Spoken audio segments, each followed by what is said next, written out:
fellow isn't traveling across the world doing research. He's at home, cooking a great meal? But yeah, that's all true, but Sancho, where did you get that? An excellent assistant knows how to write an excellent introduction. You got it, boss. Or taking a long walk on the beach? Who wrote this mess?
Man, I still haven't gotten rid of that.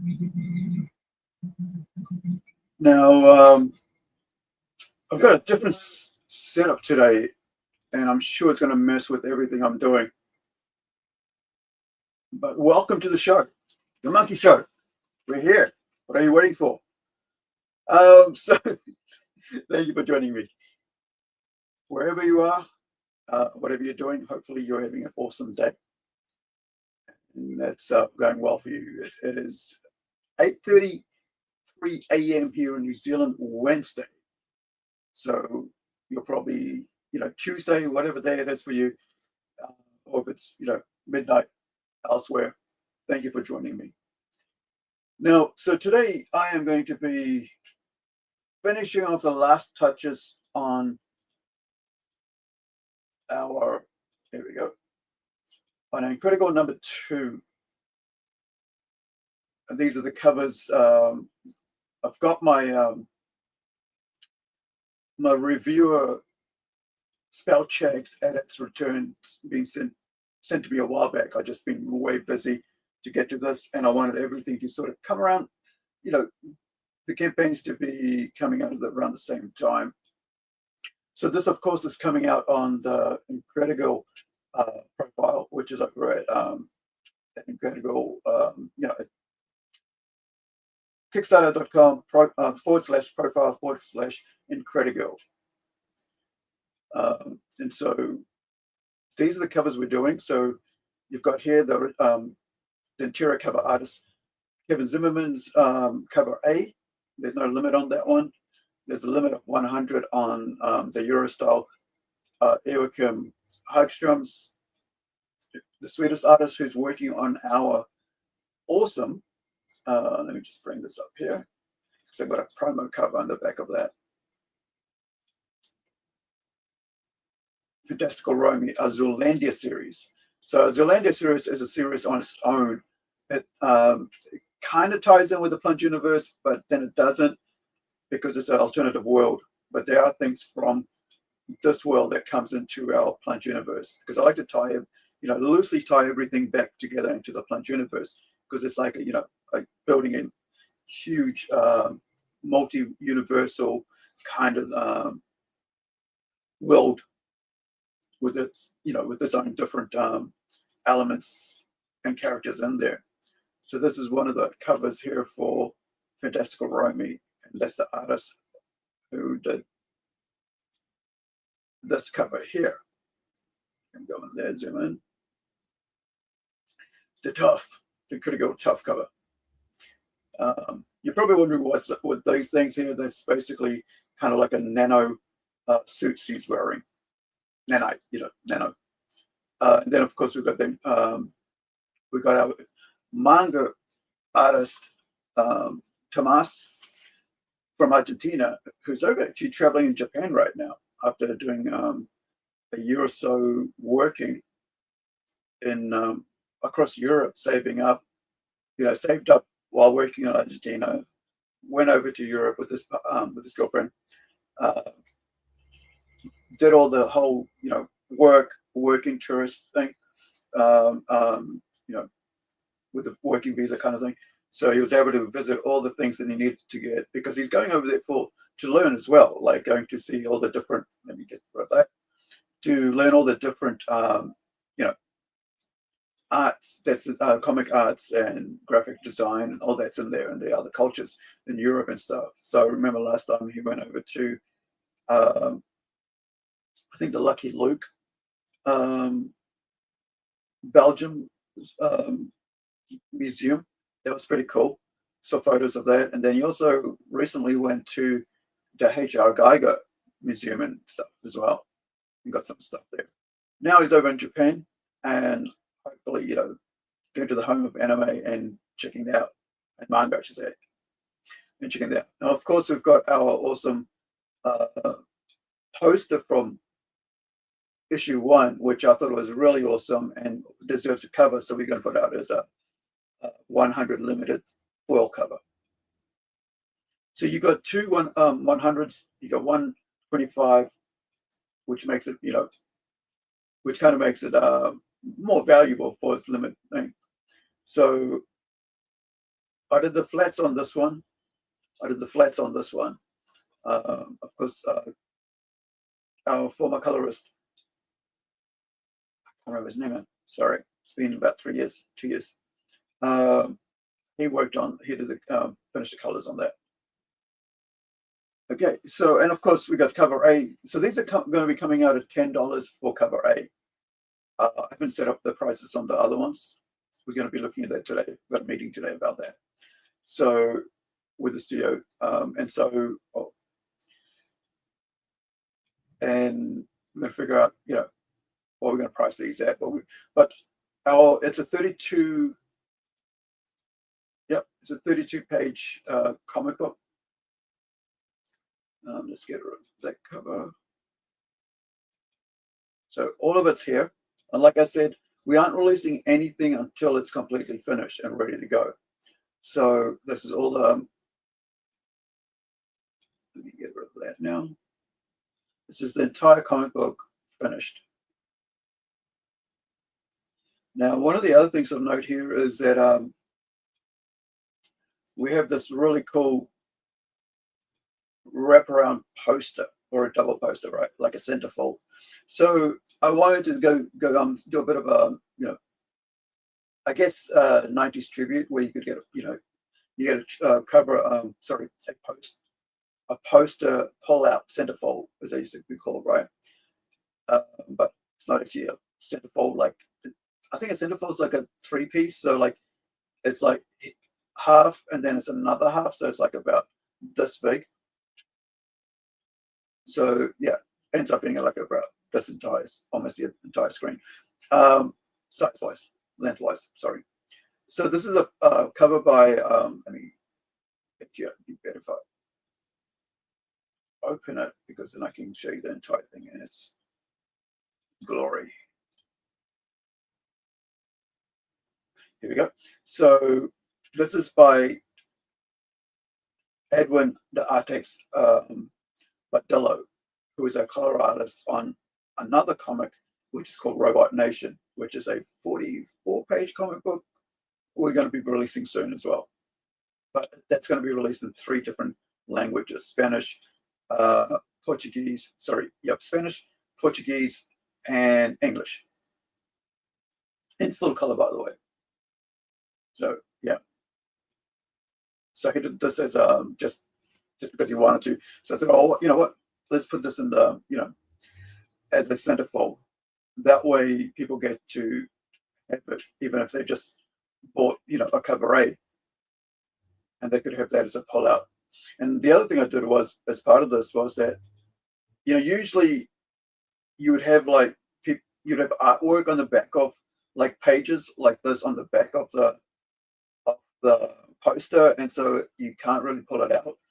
And sometimes later on they decide to put advertising, so it'll be okay to pull out. Otherwise, it's no point pulling out because the story's at the back of it. So what I did was I decided that instead of doing that, what I would do is on the back of each one I'd put text, right? And what I mean by that is if you have it as a PDF, as a comic book, you'd have this on the back of that, and then you'd have this one here on the back of this one. So you could pull it out without actually losing any story. And then, this just tells you a bit about what the symbols mean and who wears what on their, let me see, on the uniform. So you can see here, you've got this one here, and that's transforms that.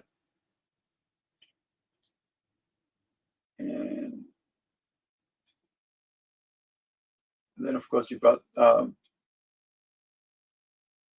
bit of information about issue 3 as well, which is being drawn now.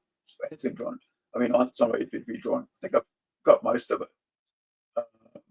already sorted. Just needs to get to coloring once we get this out and getting the lettering all sorted. So as you can see, all the colors, all the lettering's done. Now today I've just got to go through, and even all the credits and everything's done as well. So I just got to make it, see if there's any errors or anything like that. I've got all the names for the covers there. What else? All the copyright material over here. We noticed just last week I was talking about one of our Australian artists, a comic artist, and also previous to that, also a New Zealand one of my friends, comic artist friends. He had his Justin Young. He had his comic stolen as well. His comics for kids on Kickstarter was stolen and made into AI, and the guy was trying to, say, "Oh, I can do it better with AI and all this stuff." But it's well, you lose all the soul of what he's trying to do. And same thing with, as I mentioned last week, with Nadia, right? She had a comic stolen, and Kickstarter actually cancelled that. So yeah, so we're going to go through page today and correct the mistakes, or the errors that are on this page. Now I'm looking at so I sent this across to one of my comic friends, and he's come through. He's page 11, page 3, page 12. What the errors are on that? So we're going to go through that, fix it, and that's basically what we're going to do today. But also, I'm trying to prepare this for probably a December release. I'm just trying to make sure that everything sort of lines up. December can be quite busy for everybody because of Christmas holidays, vacation, saving up, every little penny just to buy your family gifts for Christmas, and decorations and travel. Everything is just quite. So I might not even actually do it in January, but we're building up. In December. So we're building up to that. I had other things planned for January, but we'll do that. But we'll see how it goes. I'll put a post out regarding when we release this. So yeah, cover A for us is $10. Full color, 32 pages comic book. And so when I say 32 pages, there's you get a poster in the middle, right? As I mentioned, but then there's 2 pages of text tells you about who's working on it, where you can find them. Also a bit about, you know, yeah, there's the artist biographies, and then colorists and all this as well. Actually, the colorist on this is, if I remember right, is Blanco. I think it was it was George Blanco. No, is it George Blanco? Give me one sec. Where's the cover on?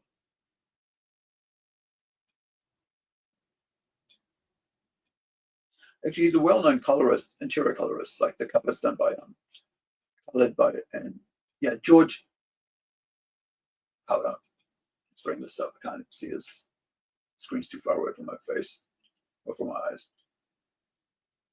Both, I guess. So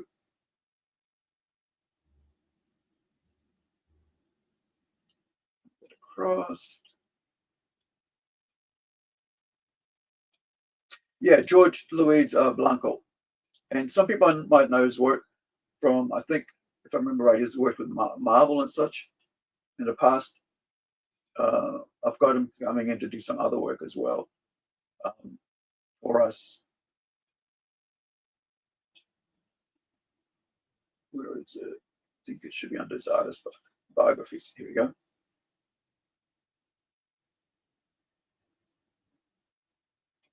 Bring it down. Across.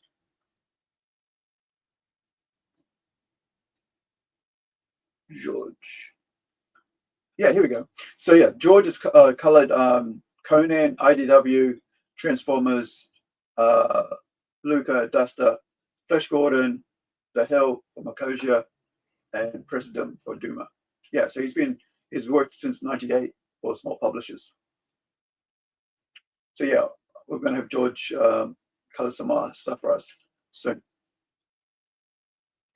Now let's go to page 3. He said, "Oh yeah, that's what I was gonna say. My friend, who I mentioned a lot and showed the skateboard of a lot,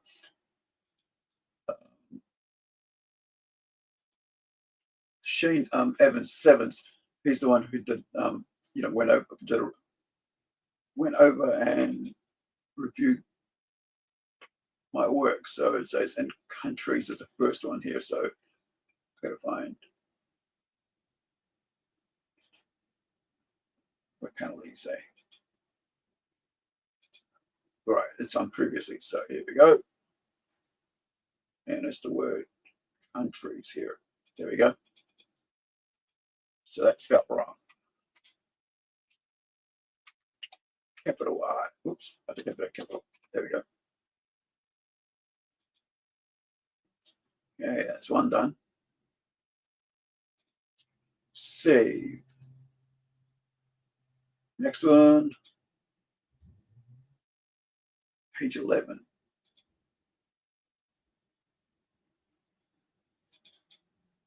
Minimum. The space between minimum, mini and mum.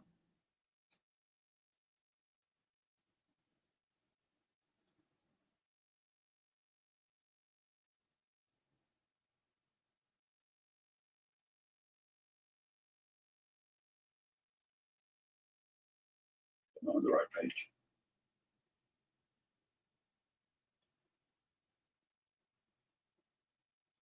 I'm on the wrong page. Just move across you.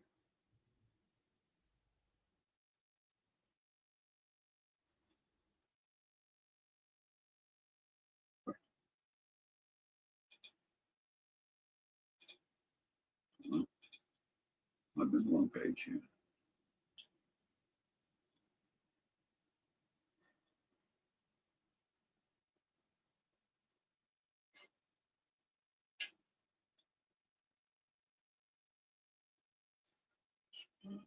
Script.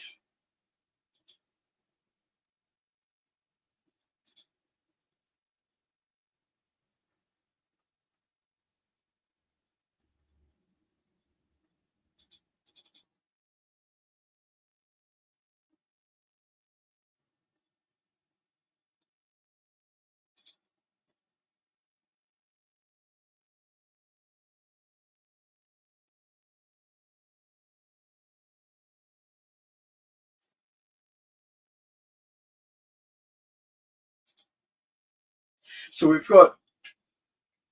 we're almost finished coloring Howler. I've got about half a page of flatting to do on the entire series. And I think that's about 29 pages or 30 pages of art on that comic book. And so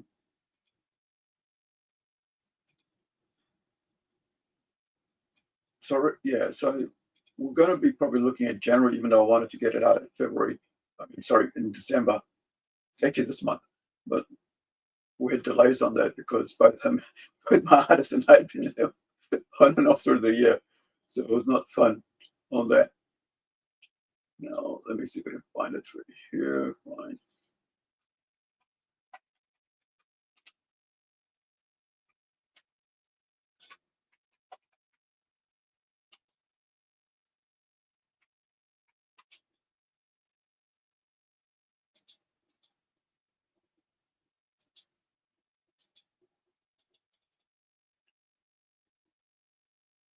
Wait, what did I do wrong?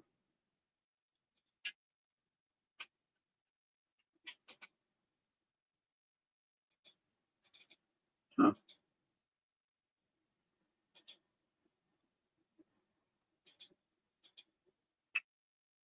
Bring this down. Okay. So look.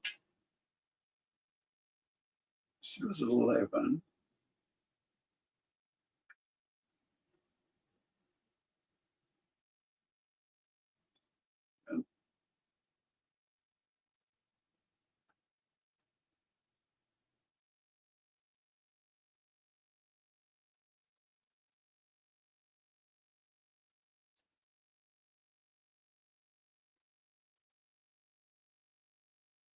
Okay. Not there. Definitely not there.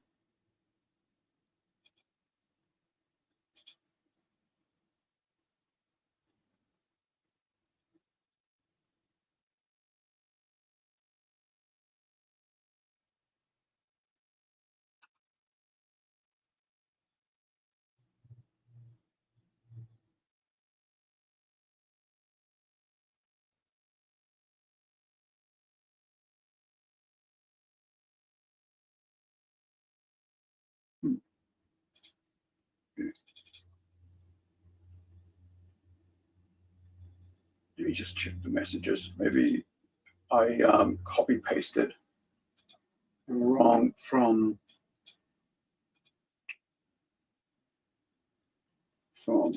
Messenger.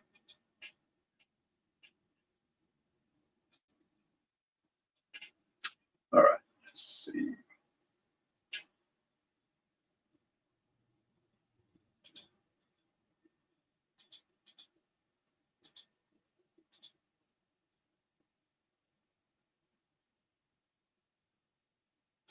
We try to plan our releases through the next 5 years of all the comics that we're going to be putting out. And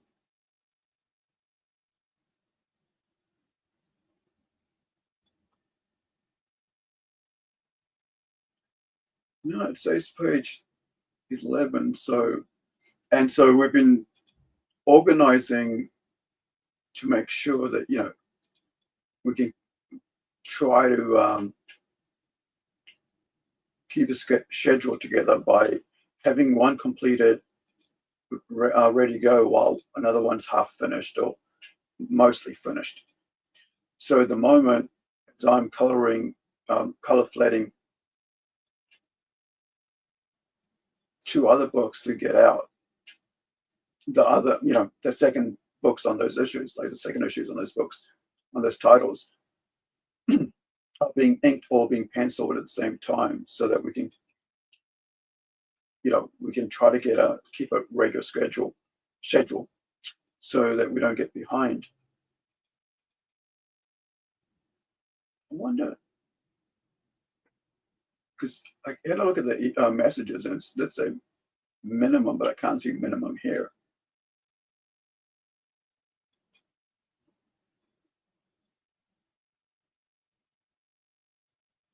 She got to tell me the panels, but I think I don't know why it goes like save when you haven't even done anything to it, or made any changes to it apart from just opening it. But you don't see that, but like I mean, there's a pop-up that shows on my screen.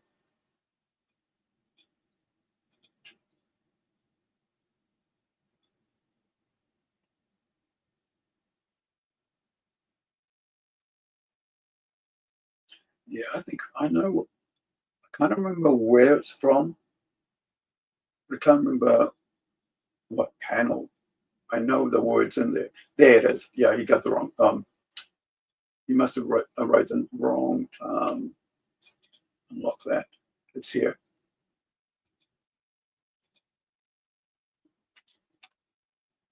Oh, I didn't even have that. Yeah. Corrected.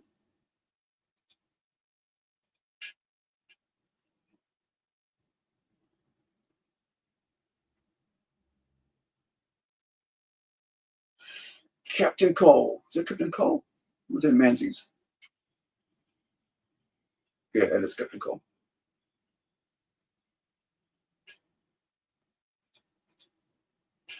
I think page number 30 is next. Number 12. Wait. Oh yeah, it's this one.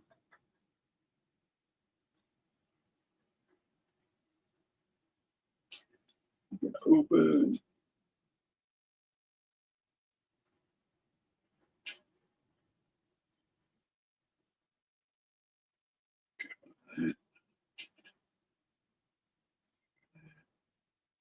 All right.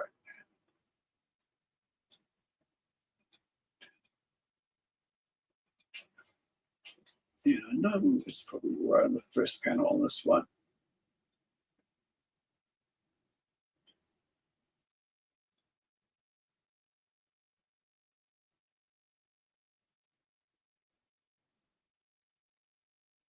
Right. Unlock.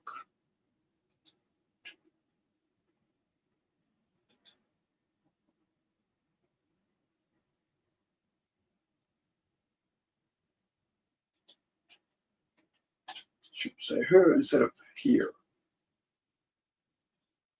Yep.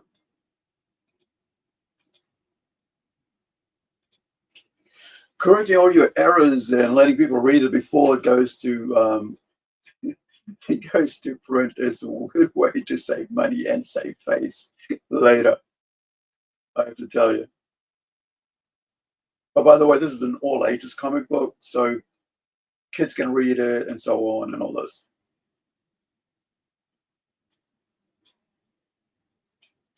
Or you can read to kids, right?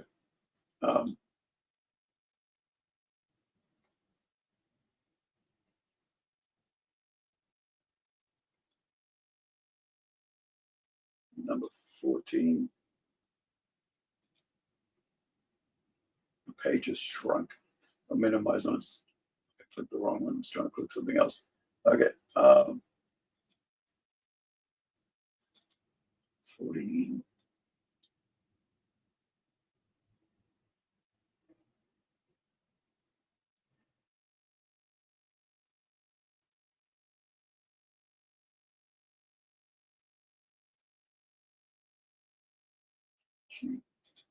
Don't like the look of that. You know.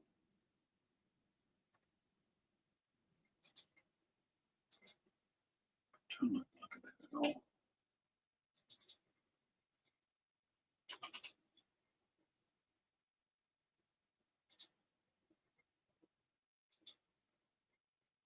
Don't like how I edited that there.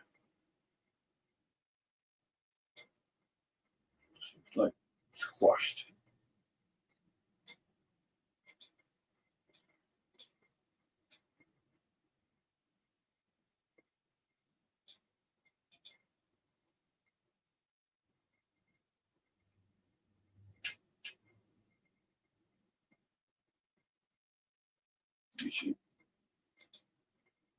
I know what I was trying to do.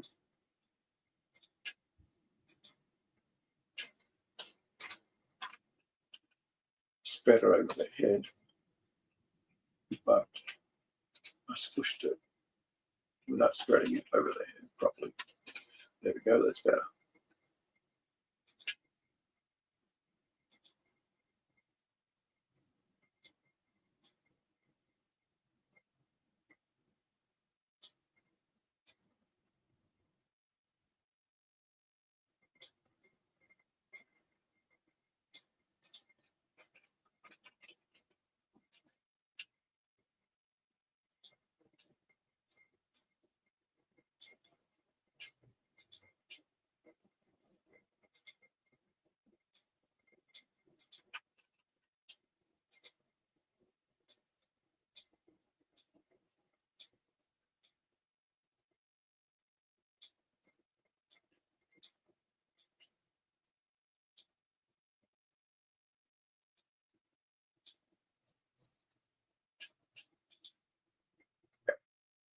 Okay.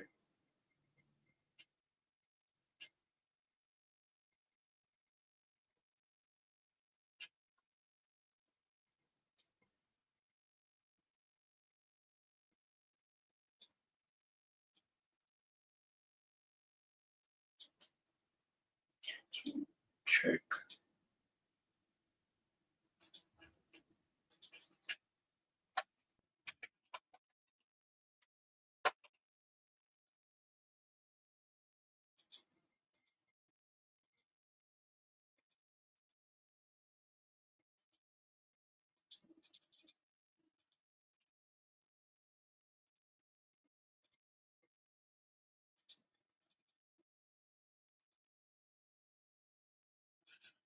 Still trying to get used to this new old computer setup. This new hard drive I bought, or desktop, whatever, the box. And every other day I find something I've got to change to get get it working the way I want it, or the setup is working the same way as the other one. I know everybody uses a computer these days, but when you're switching over to a new computer, well, in my case, a new old computer, which even though the old faster computer because of the setup in it, it's can't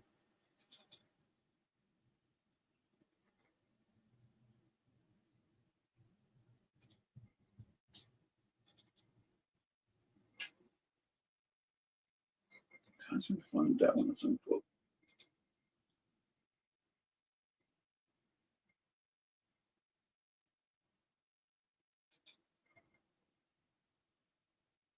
No, it's on this one, but I just can't seem to.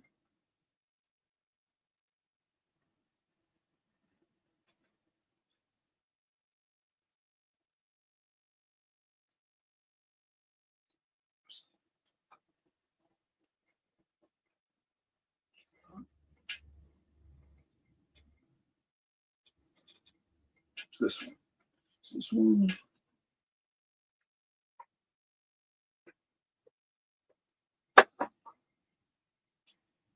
Get that. There we go. Oh, also, our latest page. Let me just bring that up. About Kickstarter, not Kickstarter, sorry. Of our web comic is up. We're about 19 people away from, I guess, viewers away from 1,300. So, yeah, if you want to read a comic for free, every week, a page every week gets loaded up. This week it was 2 pages, and so you can check that out. That's the Tortoise. Myself, as I was talking about earlier about Tomas with the manga cover, he's the artist on that, working on my, me being the writer and all that.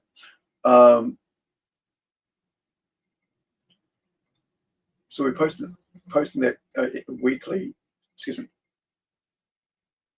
posting that weekly while working and coloring and lettering and everything else well, on other pages, other comics, I should say. I know who says this word, but I just can't remember where she says it.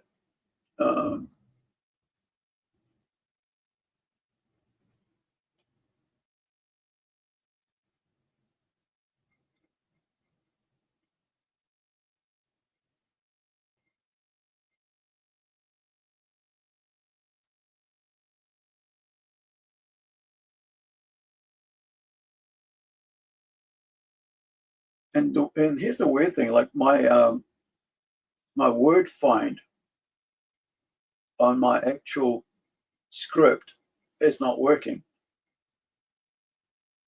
And it's not taking me to the word I'm looking for. And this is on a new, this is what I mean by like getting used to the new computer. It's like, you know,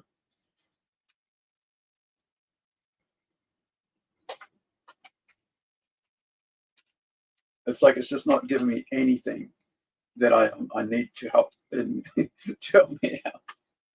And I'm like, so even though I've got a Word document open with all my script, it's not finding my script, the word in that script, which is not helping at all. Trying to find what I need to find here.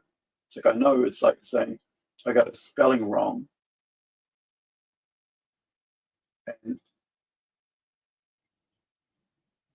it's not showing up what that spelling is. So maybe I'll try this way. See if I can do that. Yeah, see, that's not even doing that.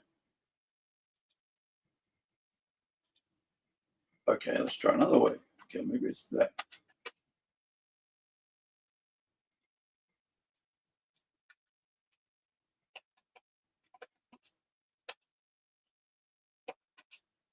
Yep, that's not even doing that either.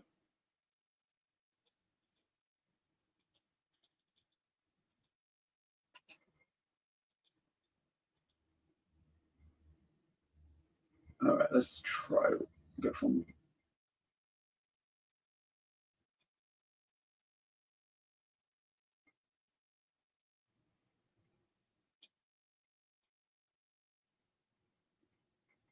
All right, we did that page, that page. Let's go for this page. I think it might be this page. I should have gone to like do panel by panel. It might help. But I just sent it on Messenger and said, hey, can you just go over this for me, please?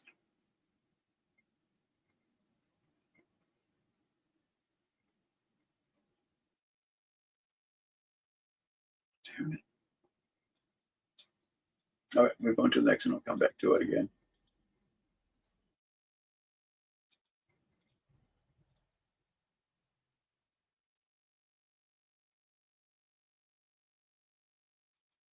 All right.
It's what I would call bad radio, lots of long pauses. I remember getting told off about that when I was doing radio over 2 periods of my life. I think it makes about 3 years of my life. It's like, don't have long pauses. Put on some music.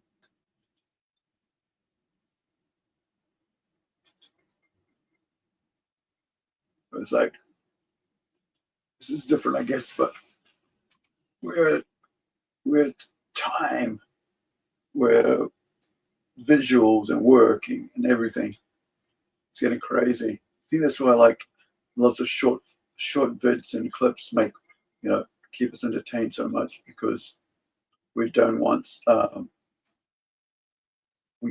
spaces and silence and moments to in between things anymore, because it makes us think. It makes us think about what's going on in our lives, and we don't want that really a lot. I've been thinking about that a lot myself. It's like, everywhere when I'm out, I'm like I've got my headphones on while I'm hanging out with a friend, shopping, and looking at what we're going, looking at all the other different shops, groceries I got to buy, the things I want to add to my collection, books and toys or whatever, Lego, what have you. Last week was new plates for my kitchen to eat on, and it was like, but my head was still listening to music. My ears were still listening to music while I'm still talking, because it's like constant noise, and it doesn't allow us to actually have, well, I guess in my case, me, and I've been thinking about that a lot, about how just, having time to think, and so we're constantly surrounded by noise and stuff, and so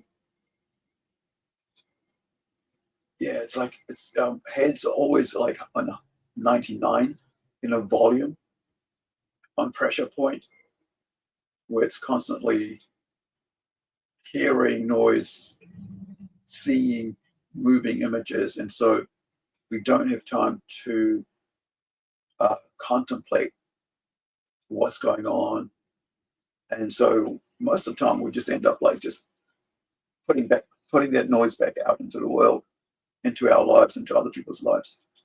So I've been trying to figure out a way to just not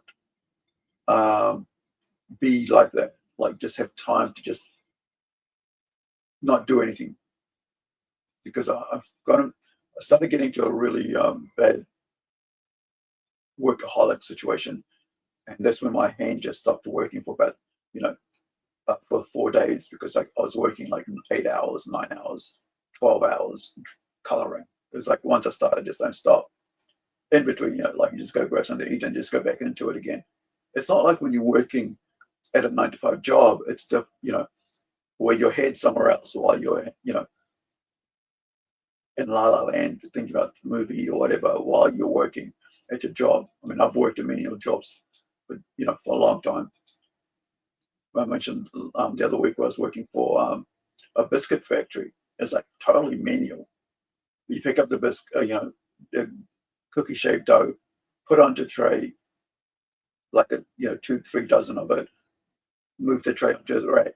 And you do that over and over again throughout the day, and until that's cooked, then you move on to the next, onto the next thing, where you're packing those cooked biscuits once it's cooled down, and now you're boxing those and and then you're putting them under warehouse for it to be collected by by the courier to come pick it up.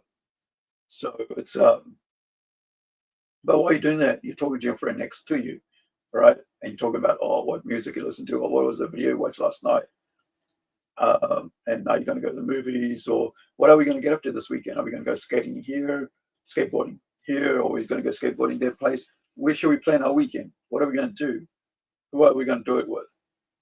But when you're just like in front of a screen and you're drawing, you either have like I do sometimes, like an anime on, or a movie playing, or a TV show, just distract me.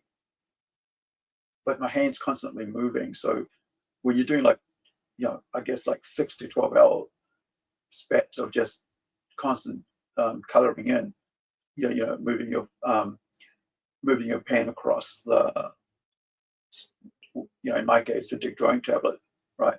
Or before it was just a Wacom drawing tablet, and having to constantly look up at the screen because it was just, in front of you is just a black black tablet and it's connected to the screen, but you have to look at the screen while you're drawing. Whereas this one, when you have a Syntec, you just draw onto the screen and you see the screen as the artwork is moving, as you move your pen across there and stuff. So it makes things way a lot simpler and easier. And that makes it kind of like a bit more, I guess, has its own problems because you're just staring at the screen with your head down constantly. And yeah, so I think it also zaps our creativity. I've noticed that if I'm doing that, my brain is so concentrated on making sure the art is,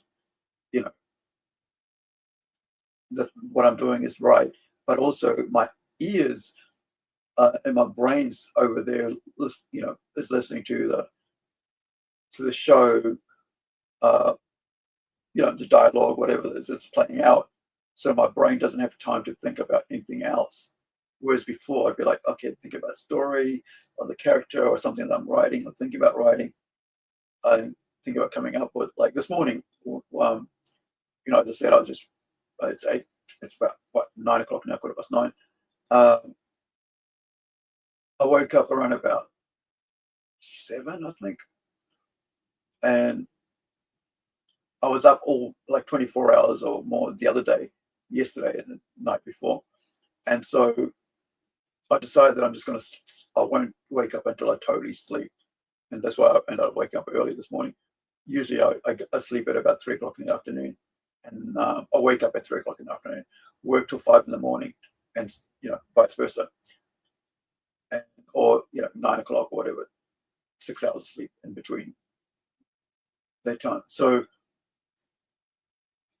I found that if I let myself just sleep when I need to, my body needs to recuperate, I actually have very creative dreams. I actually had a dream this morning where I had some sort of like superhero power dreams, all right? Story dreams, about superheroes, but it was like unique, and then I forgot what it was about because I pulled myself out of my dream because I mentioned about how I lucid dream where I can actually remember the dreams, or I can move around my dreams accordingly so I can remember what's going on. But in this case, I woke up too quickly, and while I was still going, and I forgot to write down because I just lost it as soon as I woke up. But yeah, there was some interesting ideas for the dream. So yeah, I think we have to. I'm trying myself to cut out noise from my from my daily intake of because I work from home, so it's like I just put on the screen YouTube and then go work and then back have a break, watch YouTube, and then go break and go back to work, right?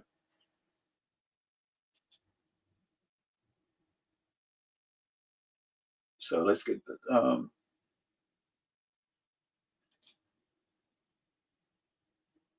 back to this lettering. Okay, I think I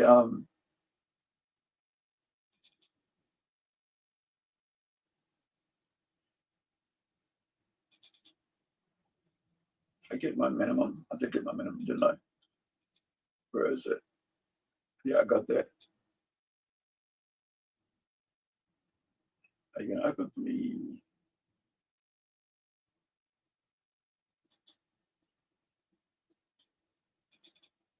It says it's coming. All right, I think it's probably slow because I've got 2 freaking screens on. Here we go. It took ages to open. All right, let me just shut down a couple of these screens. Did I have anything? Do we'll get back to you soon.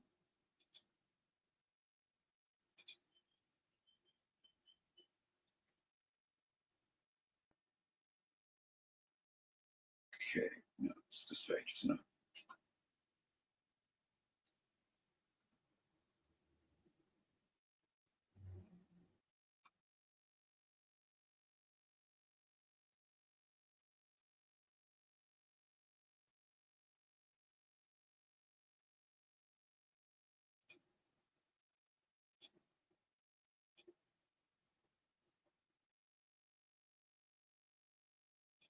Where is this? I think I know what I got wrong here with like the page numbering, because like there's 4 pages in the middle, and it's basically worked off like without the 4 pages in the middle, and so it's put my numbering off, or put his numbering off as to what page is saying what.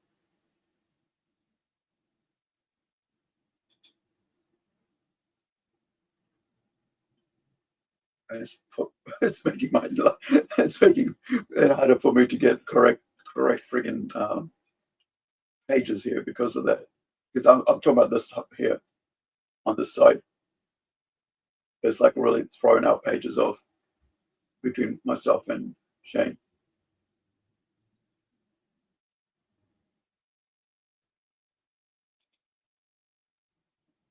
So it really has.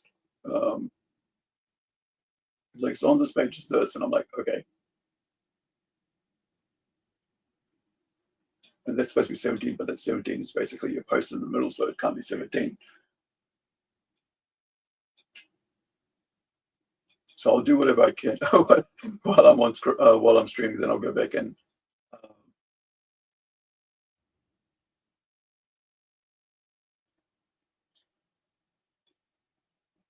then when I'm off screen, I'll just go and read the entire thing and then go through with the fine toothbrush again, as I say, and then tooth comb, toothbrush, tooth comb, yeah, fine tooth comb, and try to fix it that way.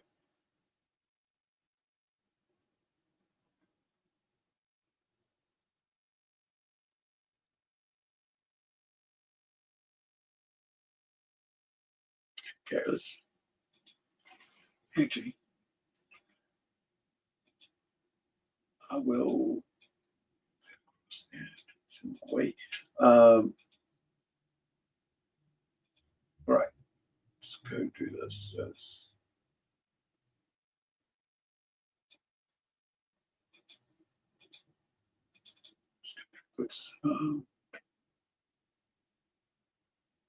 Oh yeah, before I finish, I'll show you guys the cards we're actually releasing as well.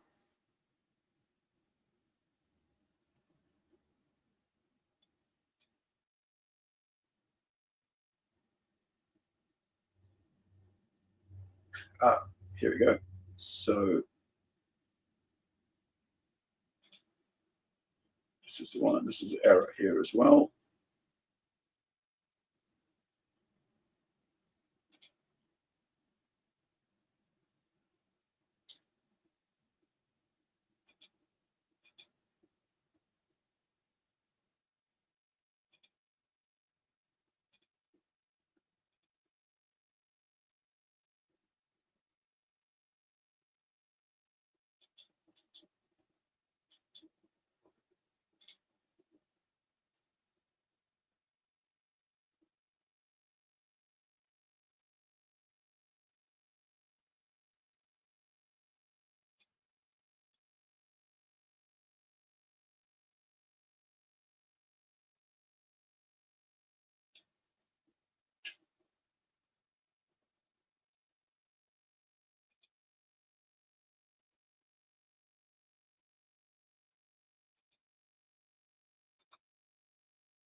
Why weren't instead of why wasn't?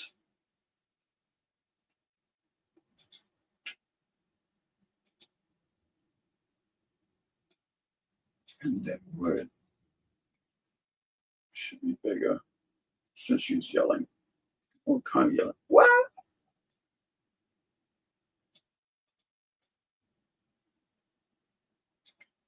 Could actually also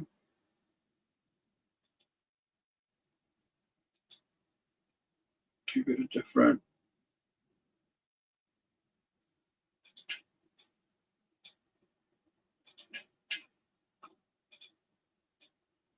bubble, so it makes it a bit more. It different makes it.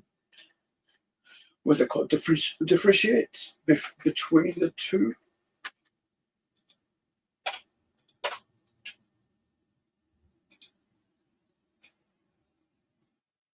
It's like a yell rather than just same tone. A voice. Now, where are you? There you are. Forward to.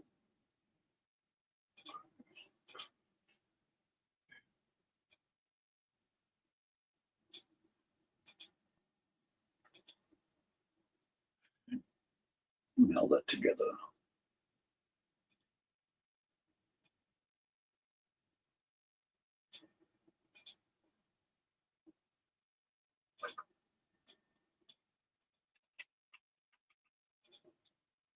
Okay, so there's that. Now I got that right. And then it says the first two captions are repeated straight from 27. Okay. So saying the first two captions. Here we go. Exhausted. Yeah. Yep. And he's correct.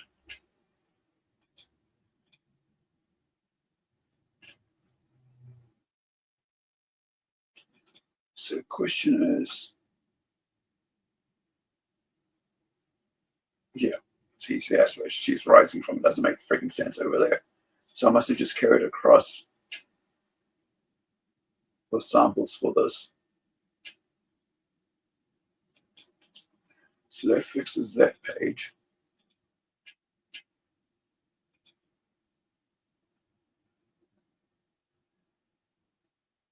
All right, now I got it. So next one is page 21. This is that. That, save that.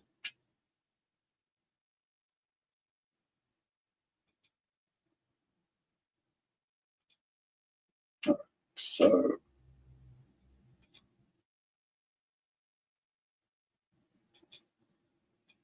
if he counts that as 28, 27, 26. Wait. Did I just miss a number?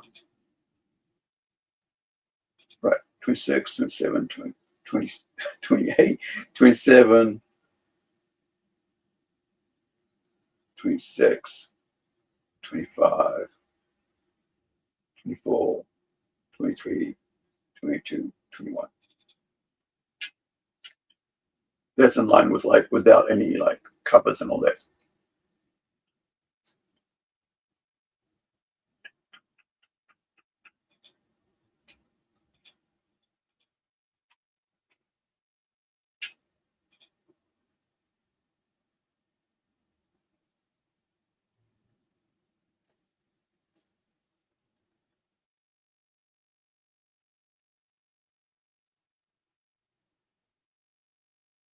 And what's Chrome on that one?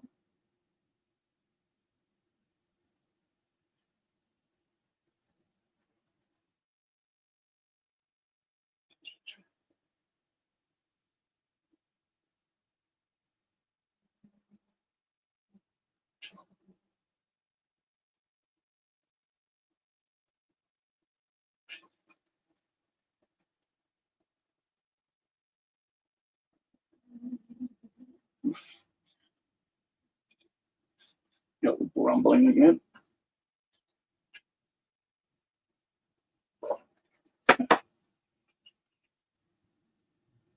We put on some what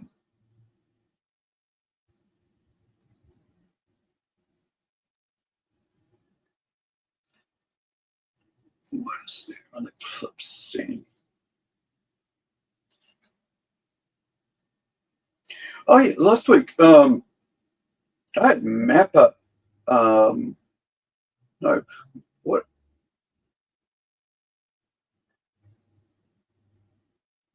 was that? Something in the we watched a trailer, right? A movie trailer, and I got hit with like a copyright thing because I watched the trailer on the stream, and I'm like, wouldn't you want, like, if you're a movie studio, wouldn't you want more people to watch your trailer and talk about that so that more people would go out and watch your freaking movie, or or go find out and get a DVD or whatever to watch it. And I was kind of bummed out because I've seen that happen a lot when I play trailers, because trailers are actually promotion material, advertising. It's not like a song. It's not like you're watching an entire movie.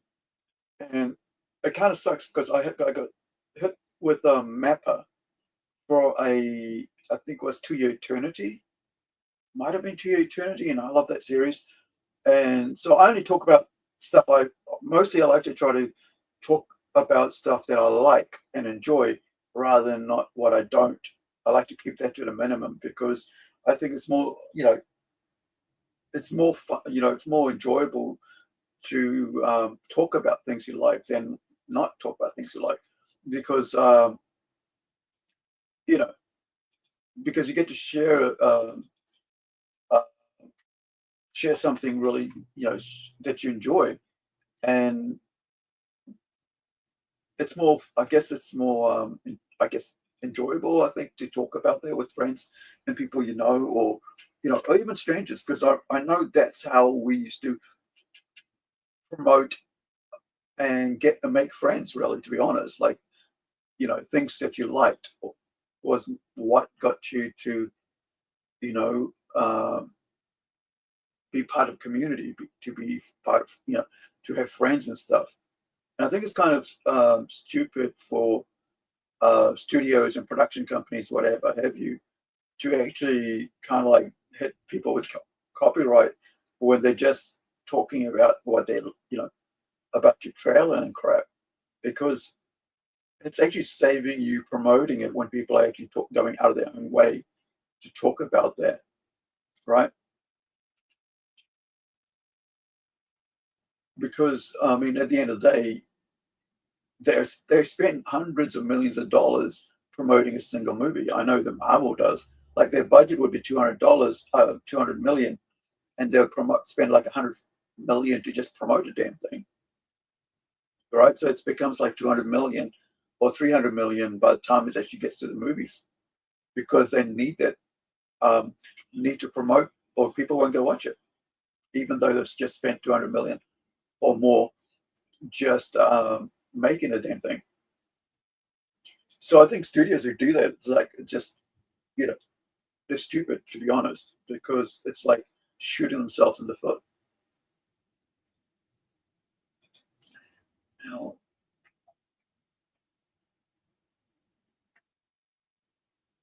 I've got something here that's twice, and I think it's Nano who's talking, and it's Nano's this green guy here.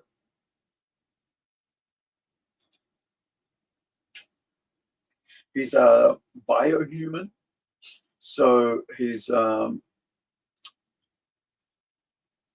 part machine and part bionics, like biological. And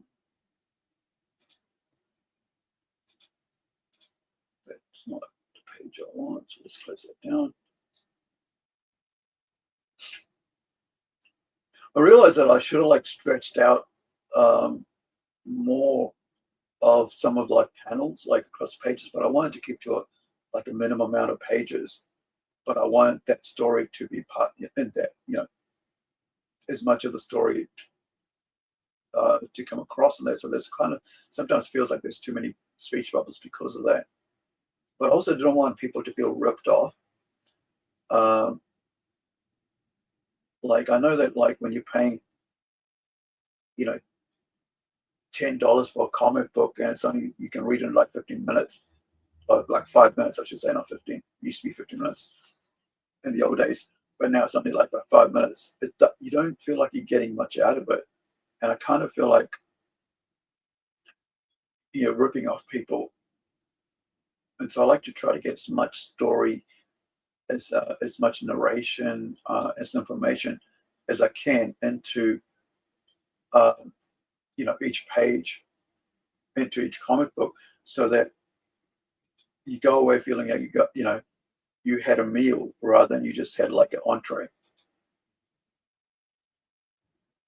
Like instead of like having bread and butter at this, which you have at the start of your meal, like when you sit down to clean your palate, so you can actually taste the food that the chef's cooked for you. You end up just, instead of getting your steak and eggs, what have you, you end up having just bread and butter. I don't want that from our comics at all. I feel like that's ripping off people who have spent their valuable, hard-earned money.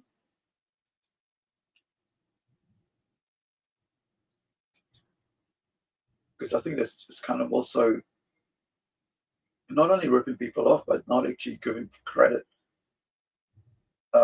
value, actually not credit, value to people. Of course, then sometimes I could, I got told off for going overboard when I was doing the webcomics, and that was because I was only putting up a page a week, and I wanted people to get as much out of that page a week as they could get, as I could give them, because they just would read a page and it's like, oh, and so I tried to put as much as I could, but then when we did the rewrite of it, I decided to, bit more mindful. We went into like color and stuff and redraw, re-edit and everything.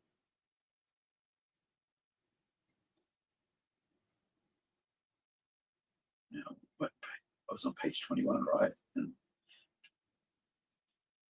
I'm finishing off the last piece now twice, so I need to. I think it sounds like I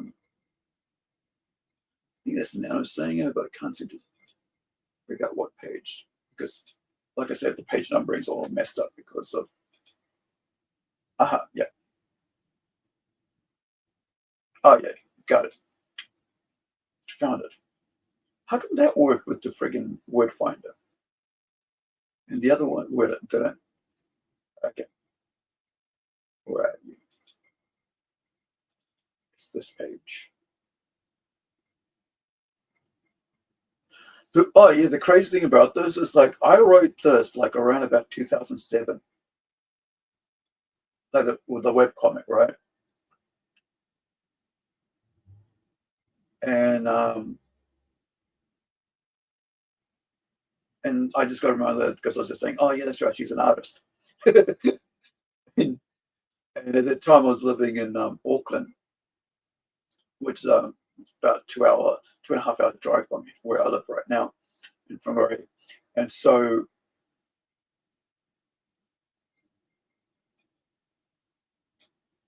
I had everything set up to be there, but when I rewrote it, I changed everything to Whangarei and made it, resettled the storyline, descriptions, the places, and everything. So when you read this series, you'll find that like there's a lot of changes to what's being said and stuff. I just realized I covered that sculpture. Don't like that. Don't like. There's one thing my pet peeve has always been. It's like art being covered by unnecessarily covered by text. Oh, word bubbles, I should say. And details kind of like being like lost to the bubble. But I think let's do that. Oh yeah, the reason I talk about a lot of time people do self inserts. This is my self insert.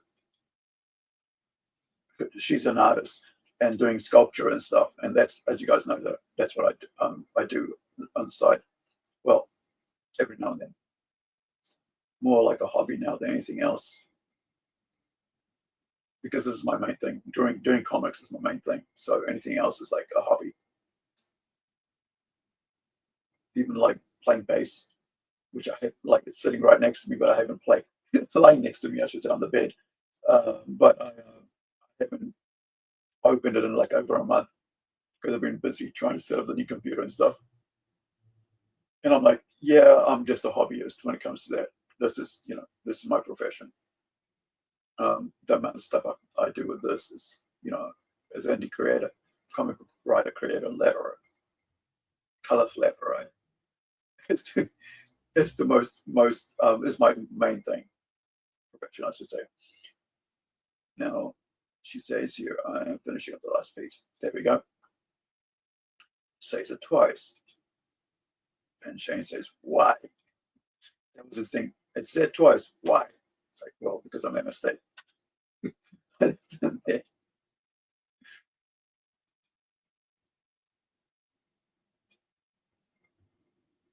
Oh yeah, the other thing I should note is like it's a gosh, we were gonna do this thing, but I forgot to do it, which is that Rising Sun Comics, my publisher, right?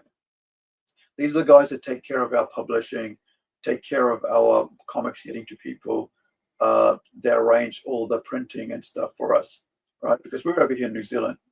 So all our comics get printed over in the US. And that helps us immensely because most of comic readers, Western comic readers, are based in the US, right? And so having the comics printed in the US, sent out from the US, can be expensive for foreigners. But if 90% of your comic reader, followers, fans, whatever, is based in America, that's a smart move to do that. So that's something that we wanted to make sure that when it comes to printing, we get our printing done in America. Now, of course, it's quite expensive to have it sent out overseas. So the way we try to work it out is that if anybody's buying from us and they're from another country and not the US, everything gets sent to me, and then I can send out from here myself. So last year, like last October, the package arrived for issue 2 with all of it there. And so I've got stocks of them now for issue 1, sorry, I should say. And so the posters and stuff and the cards. And so when we put out, when issue 2 comes across, and then the other ones that we got, like Howler and so on, comes across, hopefully by next October next year, I'll be taking them towards your convention. And that's my aim for next year, is to take all my comics, all our Rising Sun comics, as well as our Punch Studios comics to a convention next year. And our own what should we say? It's our own store rather than joining with somebody else, having our own store with everything else. So I'm going to get one of my nephews to come along and help me, for the weekend to to help me sell and so on after the store. So I want to make sure that throughout next year I'll be saving up for that, because it's going to be costly. It's like throwing about $800 just to go do that, unless I join somebody else, like the New Sun Comics store, and be a part of that. But sometimes you don't have the space to be able to showcase all your work in the way you want. Plus, I also need to make a big, huge Incredi-Girl, like a 3 foot, 4 foot tall Incredi-Girl, Funko Pop style. Well, not Funko Pop, my own chibi that I did design as a physical 3-dimensional foam figure that I can take apart. That's been my plan, to do that, so that when we have a store, then we can showcase, like use that as a kind of like an attention piece that people can, as they walk past, they can see that. So this is this is the company, like I was saying, but Rising Sun, who publishes all our stuff. So let me just bring this on screen so we're here. I can show you that stuff. There we go. And there we go. So you can actually buy our comics right now on this page. Right, you can get a black and white copy of the Robot Nation, the one I was talking about. And you can also get the magazines, 64-page full-color magazine we put out with about over 40 pages of comic book stories, complete, by the way, of comic book stories, shorts, and also a complete comic book for kids to read, which is this one here. But also you can pick up for, a digital copy of Incredi-Girl as well. So you get interviews. Oh, this is Shane's artwork. It's his style. I love his style. It's really cool. It's unique to Shane's. This is a wordless, really cool short story he did, and then just complete art. And then of course the bus as well. You can see here the bus is, and he got interviews with a Croatian award-winning cosplayer and also a German Warhammer 40k translator. So there's your 12 pages, all ages. A Medal of Justice comic. Do not fly across there. Nope, we'll go back. And also, this one's actually quite really good. It's actually the graphic novels audience has gone through second printing, and it's been sold out. And I think they're working on issue 2 now. So, I mean, volume 2. So it's like basically, you can grab that and read some of the, short stories that's there. And then, of course, you've got Incredi-Girl #1. You guys can go grab that as well. Let me get the link to that. It's all numbers, but we'll get there. And of course, like I said, you can pop in, and if you wanted, before the color version we put out in print, because we're going to have these awesome covers when we put out in print. But you can read comics, in black and white beforehand. Now, I'll put the link for that in the chat. It's got the weird linkage there, codes there, but you can get to it. Usually, I'll try to use a mini URL. Actually, I might see if I've got that here somewhere. Is it on this PC? Actually, it should be just like bring up URL. It should go short enough. There we go. Let me get rid of that. I don't like that long URLs because it's just annoying sometimes. Because it's just codes are just. Here you go. So here's your very simple mini URL for that page for our comics page.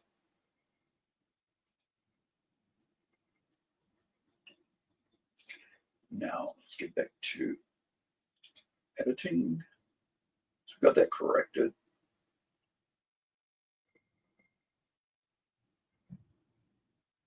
All right. All right. So we don't have to be there anymore.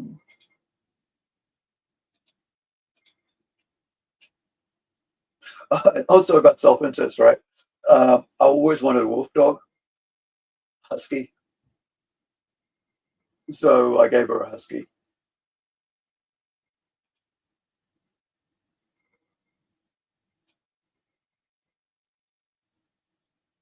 Maybe in my old age, when I'm like 70 or 80, I might actually end up buying a little puppy. Or maybe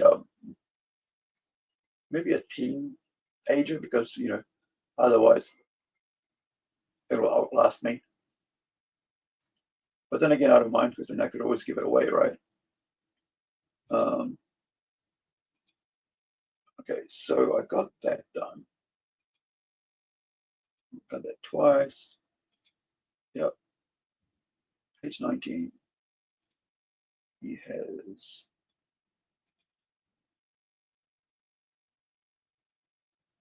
But he said that was for him. That was 21, which means 2 pages away. No, darn it, the same one. would be this one. Yeah.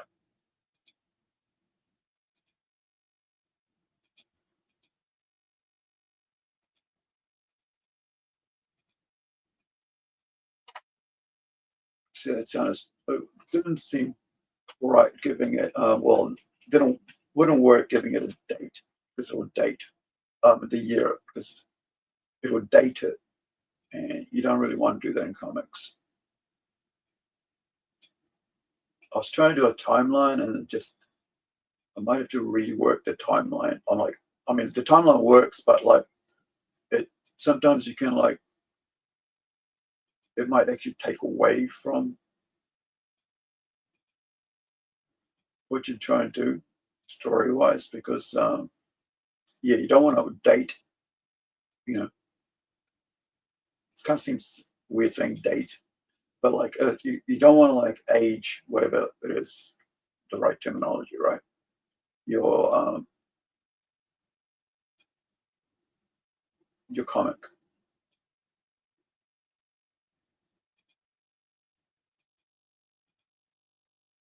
I don't know why this is all over the place.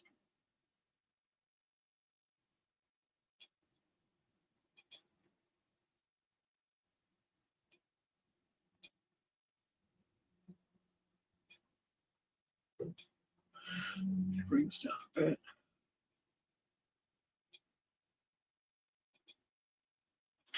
One of the other things I do is like I try to put like people's name in there in my characters that I know. It's kind of like I don't know. It's just I started doing that early on, and I just continued that whole thing. I just it's kind of like I don't know. It's just kind of like immortalizing my friends and family members, extended and so on, and people I know from the past. It's kind of like kind of show that I remember you. You know, look, you were important to me, so I have you in here as a character or as a you know or as a mention or you know there's someone named David Allen in here, which is like my dad's name and my brother's name, my youngest brother's name. I have two other brothers and a sister, and so I mentioned somebody like who's like some official somewhere or some receptionist somewhere or paper pusher, as they say, or pen pusher, who's and named them like my name of my father, my brother, David Allen, like their first both first names.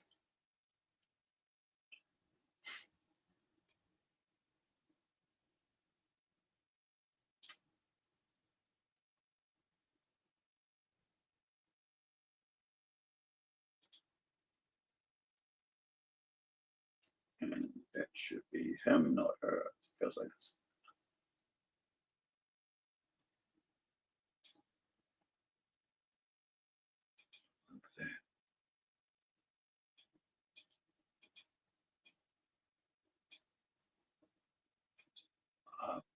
Yeah, that would make it kind of separate the two. It's going that way.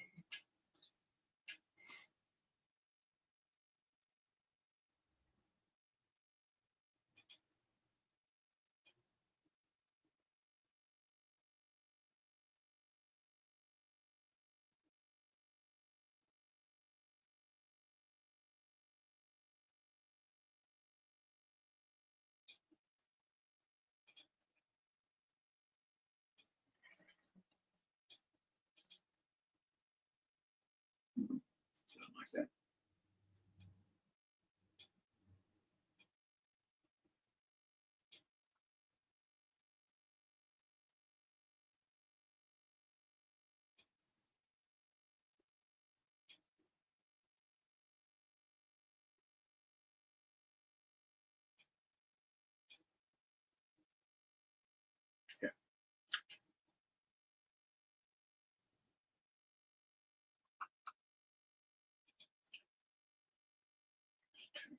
And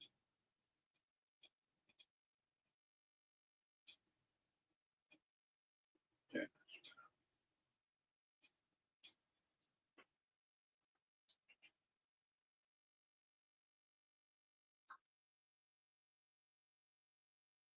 Oh yeah, sometimes like I was talking about how like New Zealand and names and stuff like that.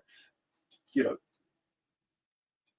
we had a huge, really bad, and I think it was caused by tourists, a fire of our national park. It was really sad because once those fires get started, it's really hard to stop. And so it looks like some campers, or some actually not, maybe not campers, but some tourists probably lit a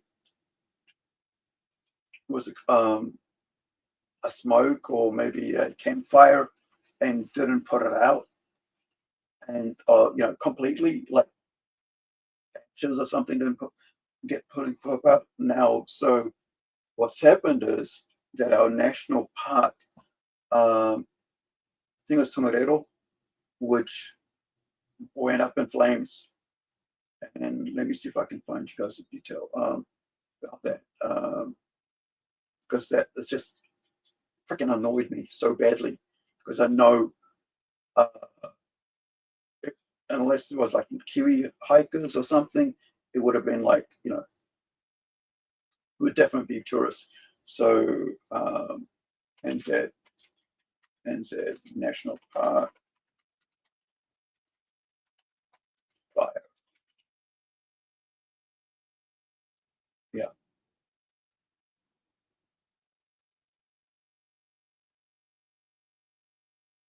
It's just disgusting, to be honest. So let me show you guys. This is 3 years. Let me put this on. And this is what I think, like a lot of people freaking do not care about other people's property, right? They don't, when they go overseas and stuff, they have no respect, and so this is what we end up getting for us, right? And here's the thing: once this flames burn down, ashes, it's going to take years for that regrowth, man. This is 3 years.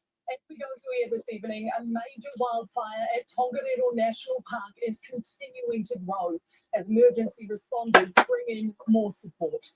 Trappers have been evacuated from the popular Tongariro crossing track as the fire burns in the Mangetapopo Valley.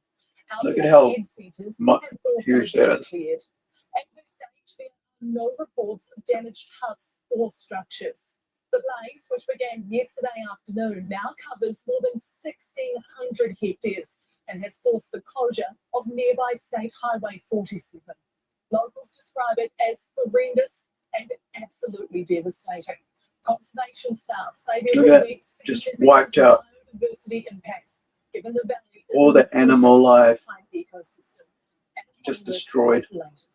Negligence. An aerial view. I'm like 99% sure it's negligence. Iconic natural sites controlled for 24 hours. You might have seen this in Lord of the Rings. If you've never been to New Zealand, I've never seen it before.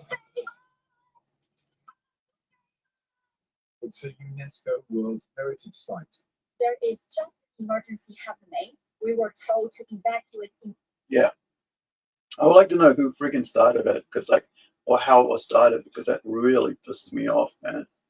I've never been so angry about this sort of stuff. It's just people just like no longer, care when they travel overseas on how to, respect other people's country and property. They're just so full of themselves. That's why you see like everything, almost every day, you'll see a video clip of somebody,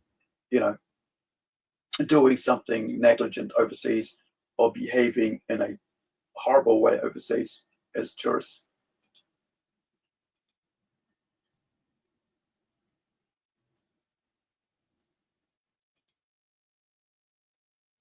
And it just makes me angry because it's like, why are you traveling overseas if you have no respect for when you go to that country? Never mind illegals, but like just, just as a tourist, you're paying to go there, enjoy the country, but you bring your trashy behavior with you.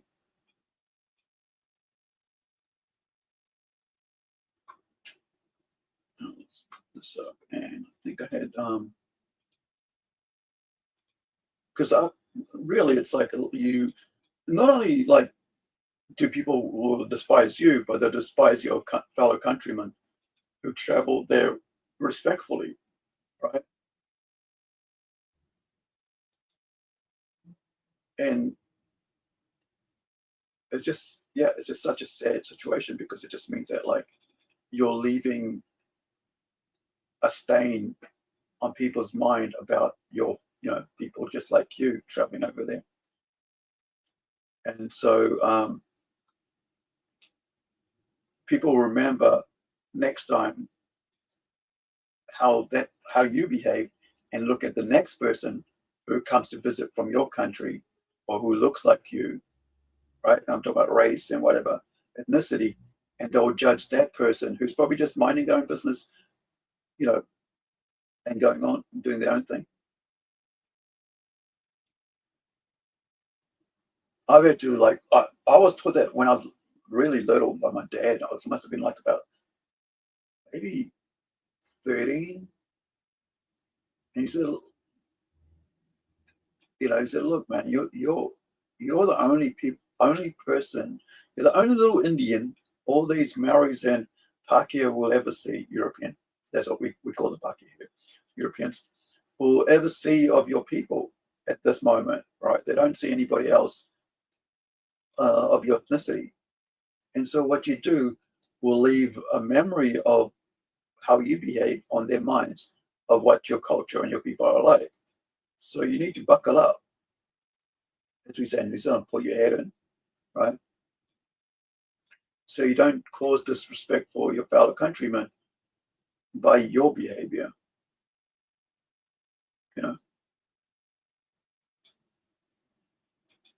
And I was like, when I was that young, I was like, why do I have to like to behave just because of other people, right? Didn't know that until a long time later. My dad was trying to instill into me, because I was a trouble kid. Didn't get right for probably a decade later, if that. I was like, until I like, yeah, I think I actually respect my dad for having taught me that young, but I really didn't understand it because, I didn't realize what he was trying to say at that time, even though I was a young teenager, right? 13, 14. I actually remember when he said it too, what we were doing. We were actually digging up our backyard with for growing vegetables. And Dad was out there with the electric hoe, H-O. I don't know how you actually spell that. Yeah, the digger, like it's like this thing that whips up the ground, digs it up. And he's out there just saying, listen, it's really crazy that like at that moment he decides to tell me about, this. And my dad's 80 now, right? And so if I was 14, that would have been what?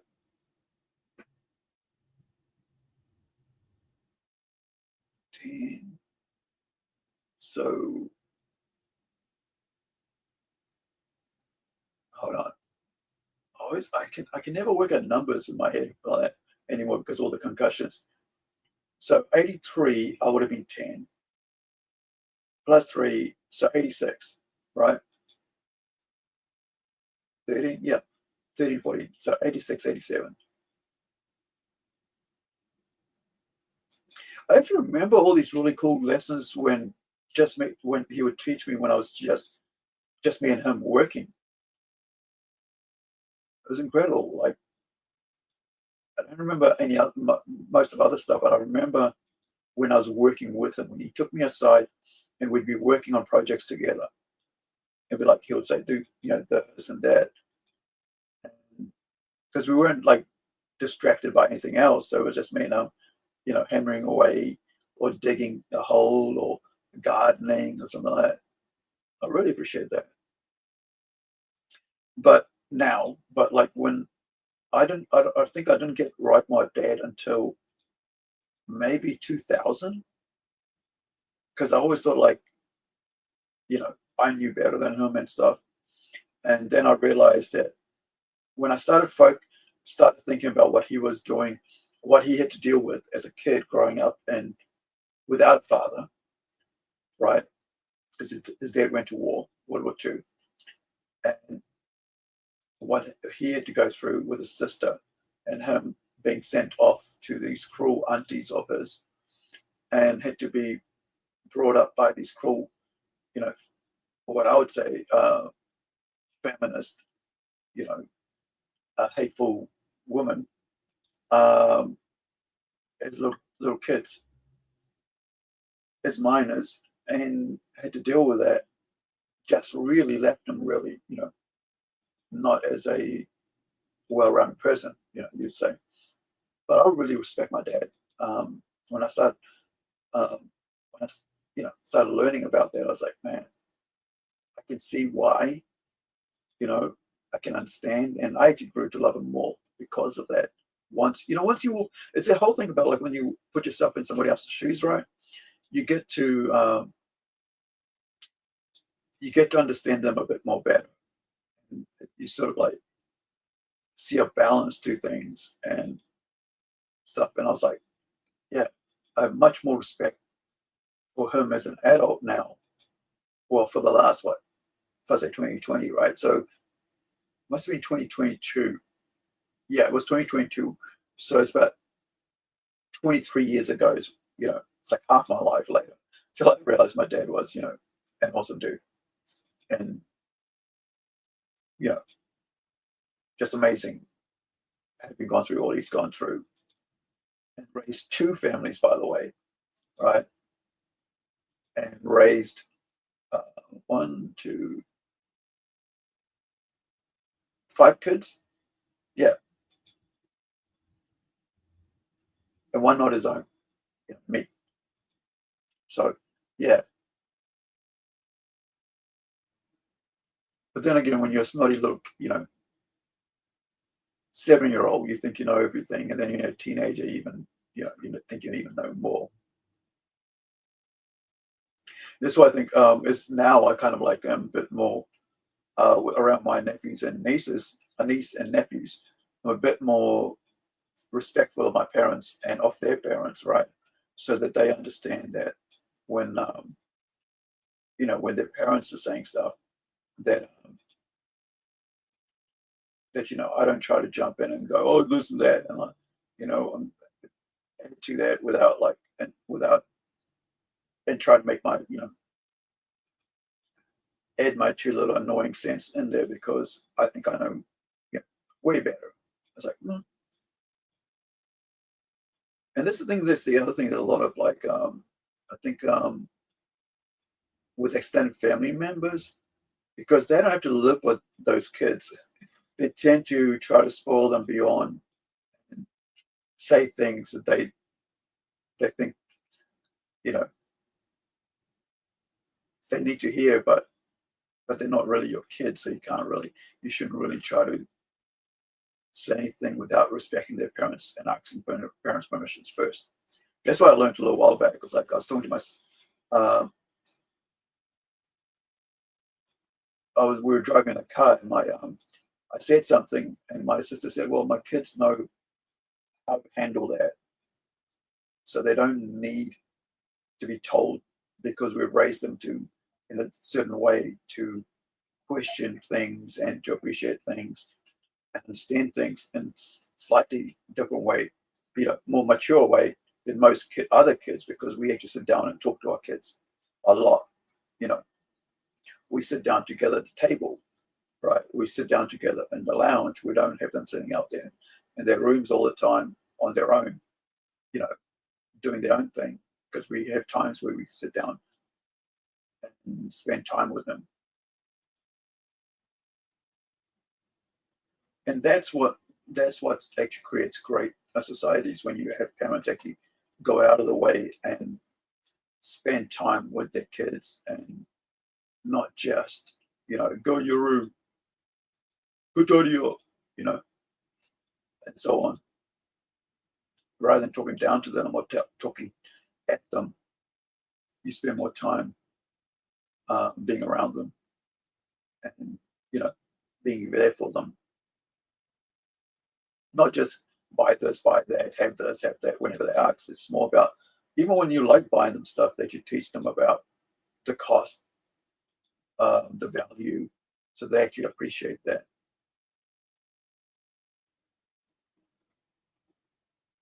Somebody put a post up on Facebook the other day about how we as Gen Xers, we grew up taking things apart and then putting them together.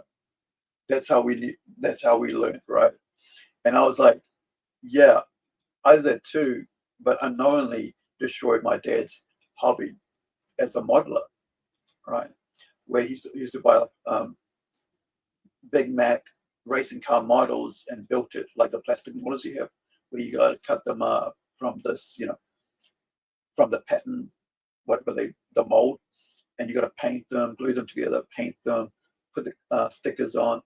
And he had he had a studio set up in his entertainment room, and he could have it all set up. He spent time doing that. And along comes me, 7 years old, 8 years old, seeing these toys in the cupboard and wanting to play with them, not realizing the value of them, and this time and hours and days he spent putting them together. And within like a year, he just stopped.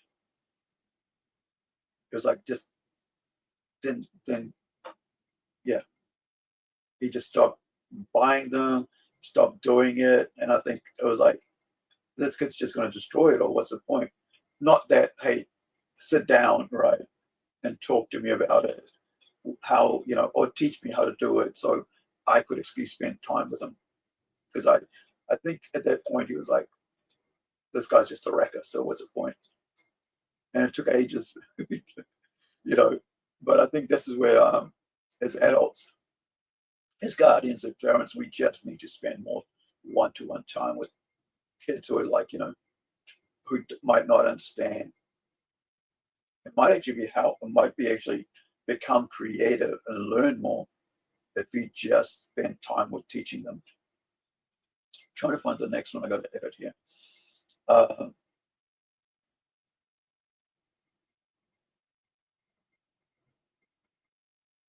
So it's a page with all that. So this is this page here. I'm trying to figure out what I'm supposed to look for here. Right.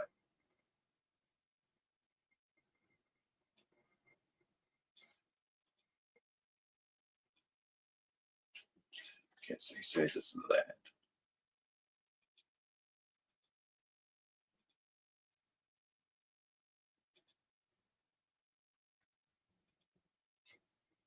There is what?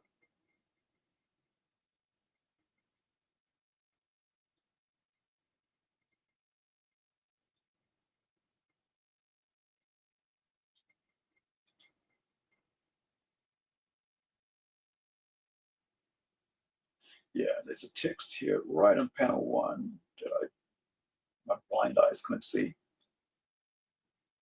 Here it is. It's right here.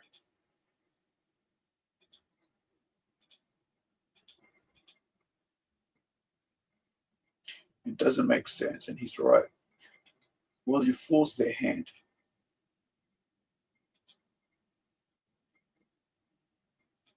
And it shouldn't say that. I think it should be like, and so. Should be like, and so we are. I just realized, like, this is like Sora is Romanian for sister, right? And this is what they're calling Sora AI.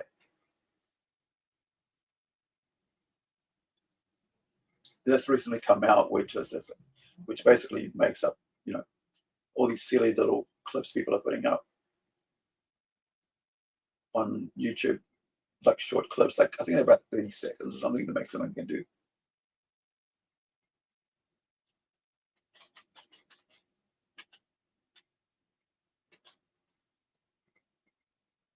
Actually, I think I'll just leave it at that. Don't need to add anything to this.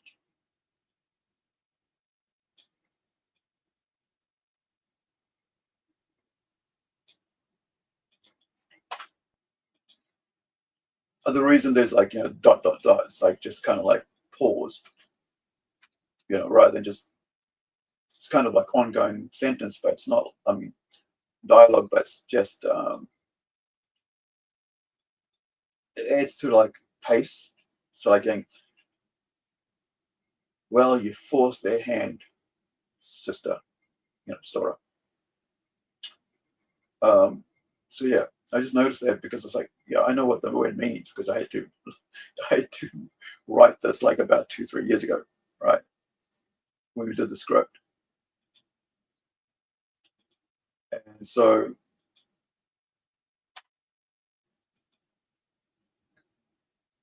you notice why she's speaking, she's saying, Romanian text. Words and stuff.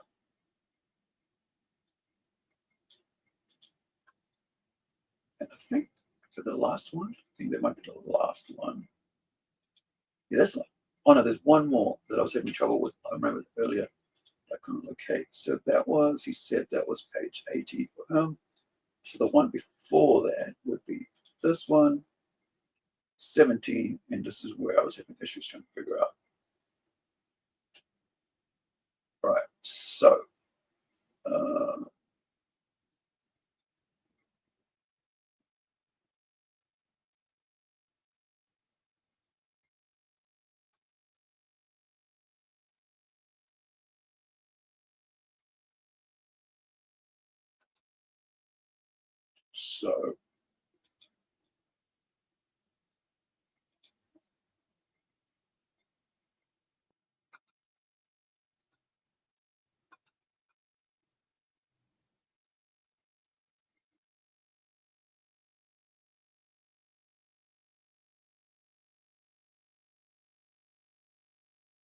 it's wait.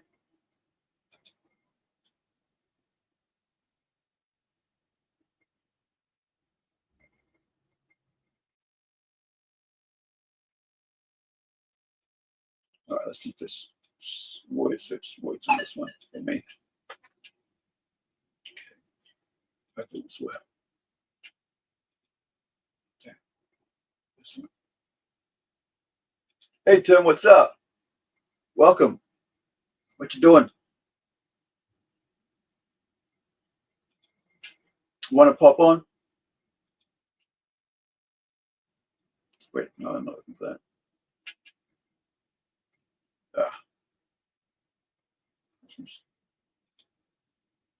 Floating between two screens. All right. Let me just do this one check here. I realize I should give you your own intro. So give me 1 sec. Let me set this up and I'll send the link through. Just got to find this while I've got this in my. Yes.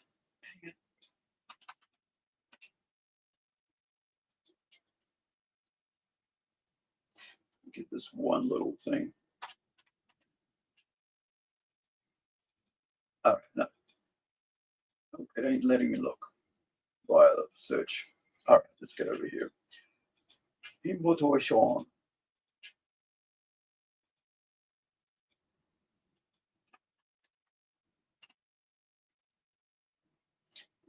And then, of course, once you show up, I'll do the old find you.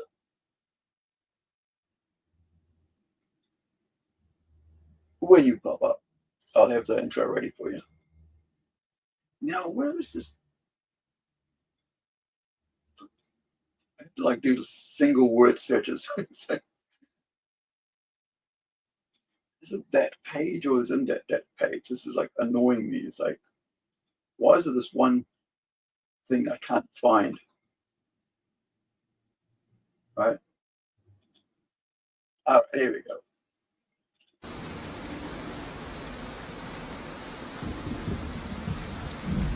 Man, I can't believe I'm regretting not watching more isekai anime. How the heck do I get back to the real world? Oh.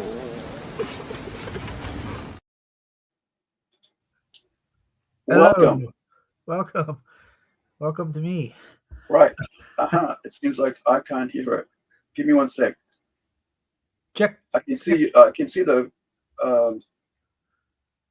yeah, it's weird. I can see the sound and everything, whatever have you. Yeah. I can't I don't see it coming through on my volume here. So Let me see. how it's going to go through. Say something, Tim. No. Still Check. Hello. Let me see. Hello. Because I know I was having trouble still with my headphones and stuff. Syphilis. Still having trouble with my Checking the headphones and mic. stuff. Checking the mic. 1 2 1 2. Let me do a YouTube thing and see if it's my if it's coming across okay on YouTube, but not on me. On my end, I should say, not on me. 1 sec. To that. Checking the mic.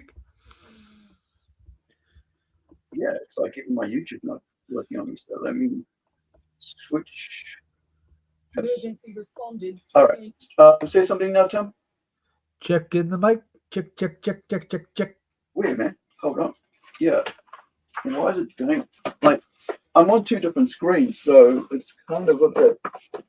Working on one screen. I'm playing the other screen. Let me see if I can. Okay. If I can hear you coming across YouTube, that'll be probably better. And then, is it because my other screen's volume is too low? All right, say some stuff. Check 1. All right, Check. you're coming through on that screen. Yep. Perfect. Check 1. Yes. Thank you. Yeah, it's a volume thing. It's like I thought it would have come across. It's trying to, like, my computer's trying to go, well, just because you got that screen running, so the volume should be on that screen, not on the main screen. Incredi-Girl. So how are you, man? Well, I'm doing okay. all right. Did you like your intro? Sure. It was great. I thought you were gonna do you should do an intro a parody of that one start of that one Misfits video, where it shows the logo coming close and you're dun dun. You ever heard that one? Not sure. Don't know. Okay, so they had the song. They have a song called the Abominable Dr. Fives Rises Again. Yeah. Which, by the way, is a great film. I think I've seen it. Oh yeah, well they did a when they didn't have the legal rights to the name, they had a band called Christ the Conqueror because they're what Danzig was going darker. Well, they were going to go the opposite way and do some kind of weird power metal thing. So this is talking about movies. This is the one I'm trying to watch this week. Just haven't had time to finish it. It's called Galaxia. It's like a parody of sci-fi movies. Like even the intro. Are we talking bad parody? Or are we talking good? No, parody? it's actually good. It's a parody, but it's actually quite good. So it's even got the Star Wars word thing. Let me show you this. Bring this. So it's got this. This is the start of it.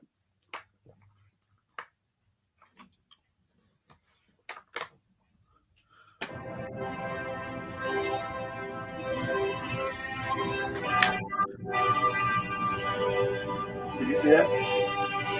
Yes. Yeah. We're on operational red alert. All prime. where is it? This the ship is pretty cool. I thought the ship was pretty cool. All I think- traffic are on operational red alert. All primary ships functions are operational green. The crew, She's pretty hot. call them that, is on Yes. its 72-hour She's rest an android. period. Oh, It's Captain Cornelia's butt. That's enough.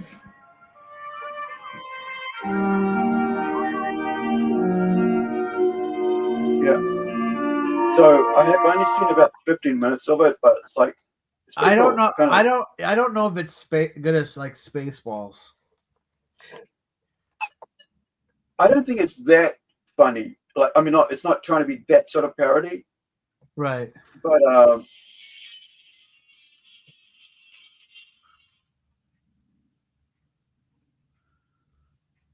I've got a call coming in, but I'm going to answer it because it's going to take forever. But like, so the ship is really cool. Let me get the volume up here, like. So there are some parody things that like, it's like parody, but there's some cool things in it as well. Like, look at the ship. The design is pretty cool. Yeah, that's pretty out there though. That's kind of crazy. Yeah. So I mean, It kind of looks like something that would be. Remember cable back in the early days where they'd have shows or movies you've never seen before anywhere. yeah. There was always something weird, kind of like Generation Hell or something, or some weird. This looks like a cuttlefish. The shape of it.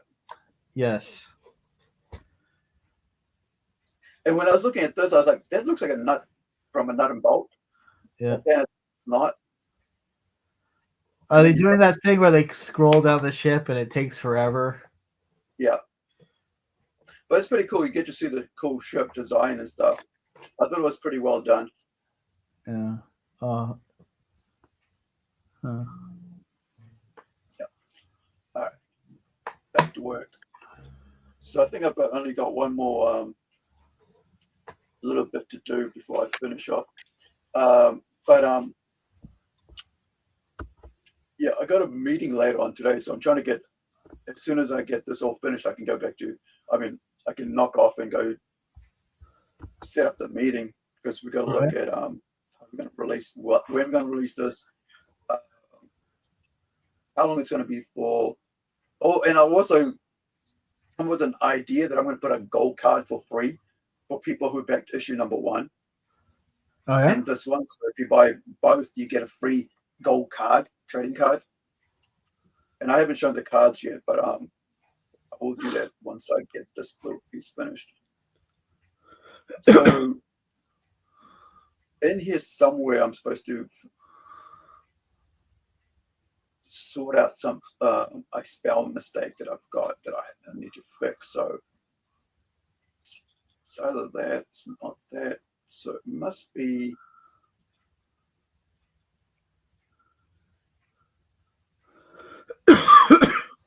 Either.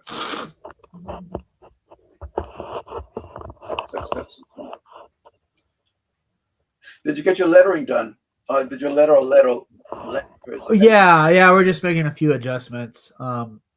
Sometimes certain things in the script don't get edited out, or something gets lost. Like that was supposed to be changed, and I have to. I'm looking through it and go, oh,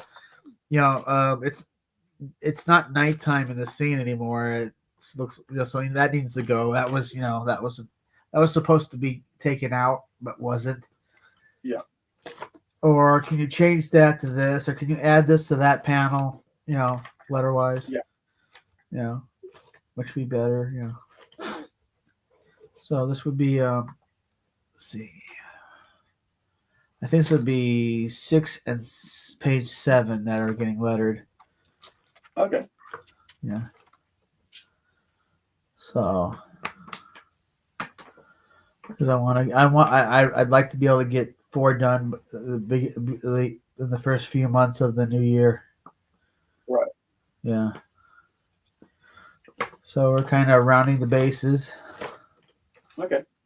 because it would be great to have my first trade paperback. Yeah,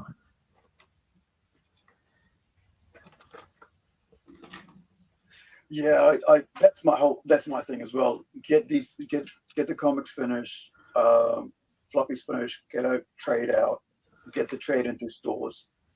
Yeah. Well, I think people would be more inclined to buy a trade anyway. Yeah, well, parents tend to buy trades because it's all there. You don't have to chase up the next issue. You don't have to work. Don't have to you know. Don't have to worry about what decade the next issue is going to come out in. Yeah. And there's like the Spider-Man and Wolverine by what's his name, Joe Madura, right? Way back when. It took like about 4 years for him to finish the artwork because he was so picky and stuff on that series.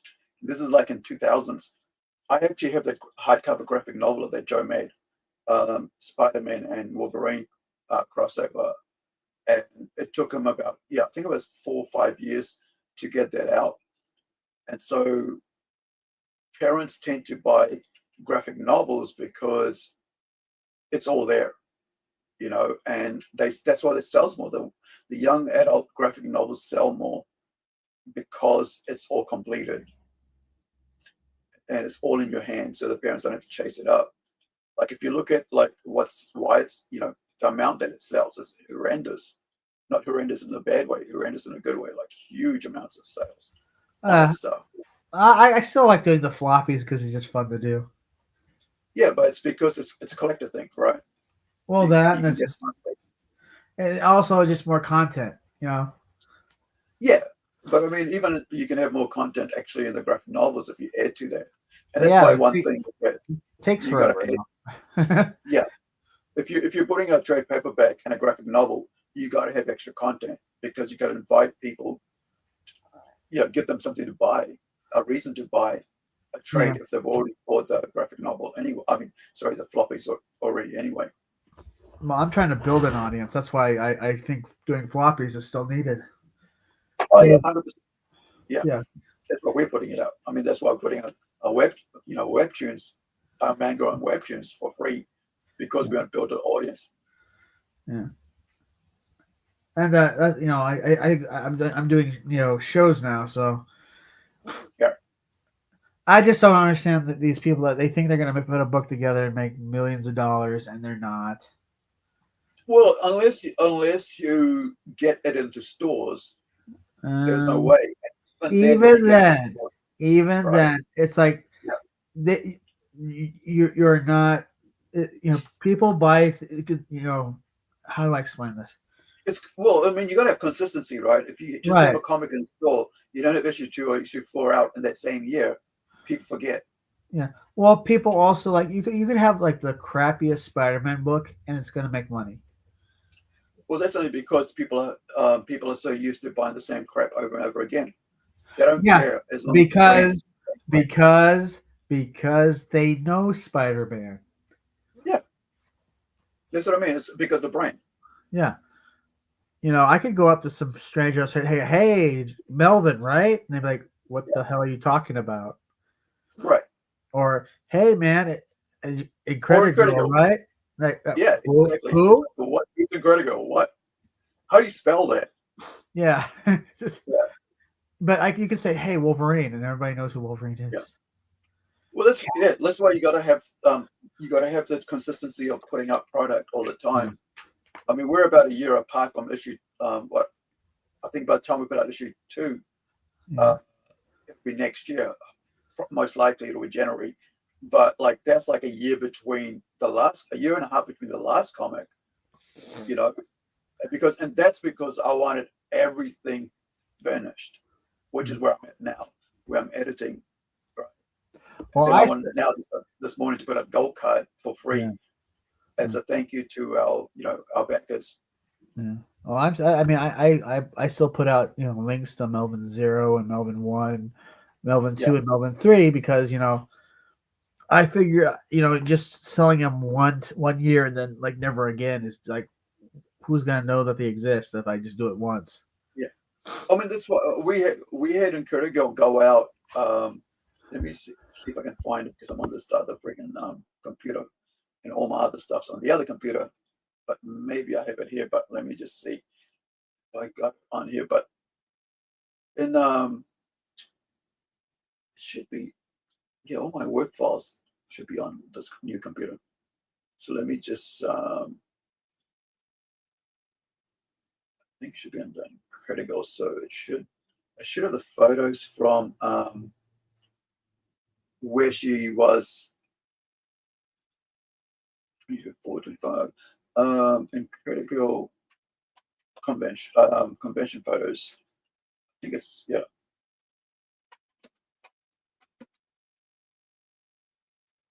I think I mean the webcomic we took to, I mean, we had the first print was a webcomic, right? So, but then we also had our publisher take it to Texas last year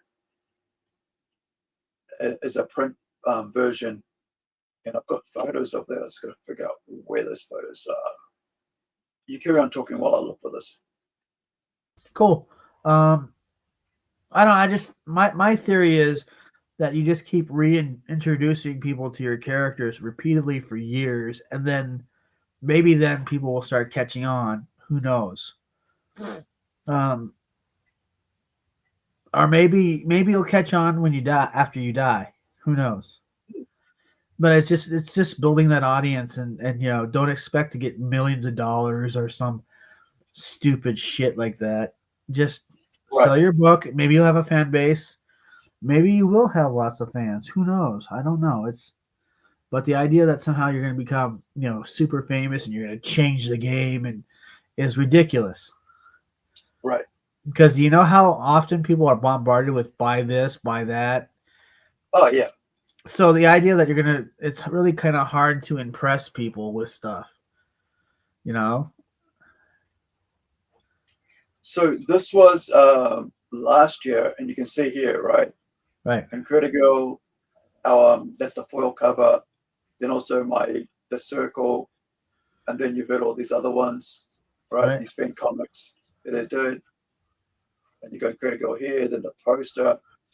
And this was in Texas last year, a little town called Borgia.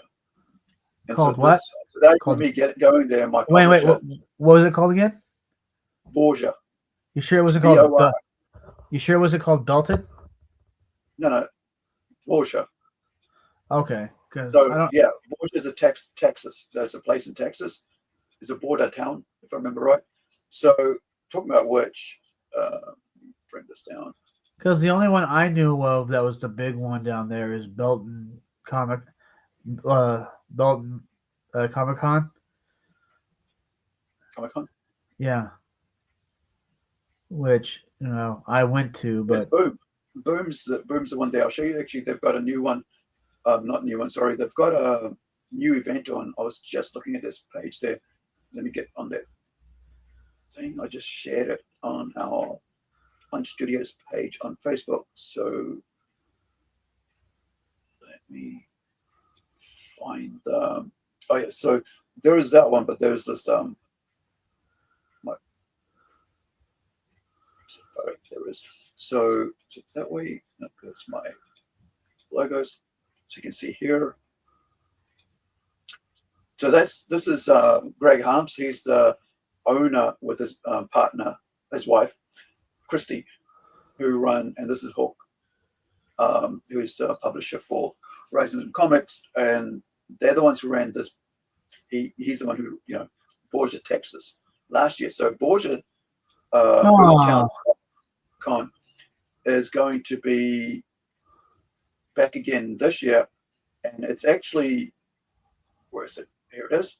So let me go to Boomtown Facebook page. So now they have remove this, bring this on, stop sharing, start sharing. So it's back on to 2026, and it's a 2-day event, and they've already sorted. So it's in March. So I know my comics will be back there again. Hopefully, we'll have some of the new ones there as well.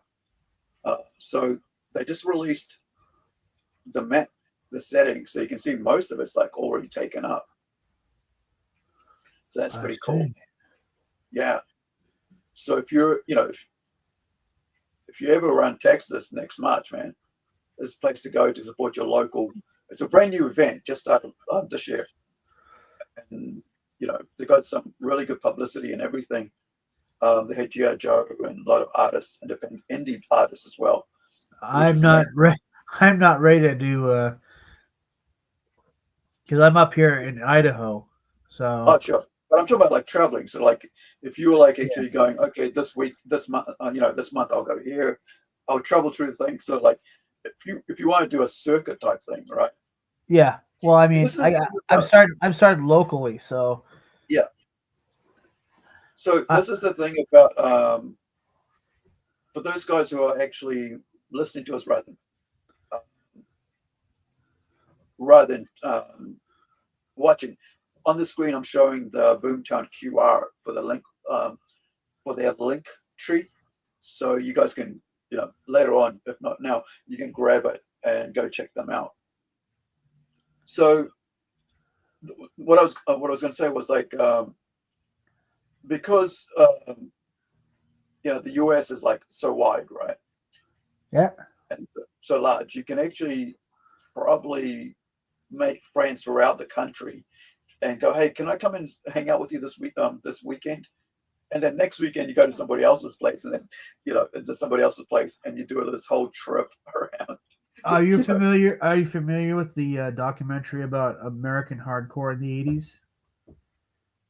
No, I haven't seen that. Well, that's how they used to tour when they would go, like maybe to the East Coast or the West Coast. It wouldn't be like, okay, where are we going to stay there? It's like, okay, who do we know in that town? Who do we know in this town? Oh, we know the Misfits in New Jersey. We could stay. We could stay at Jerry's house. Right. Yeah. So, just same concept. Oh yeah, exactly. I mean, that's the thing. It's like, but the thing is, you got to have a vehicle. Like for me, I don't have a vehicle, so I actually have to rely on others. Sucks for me because of that.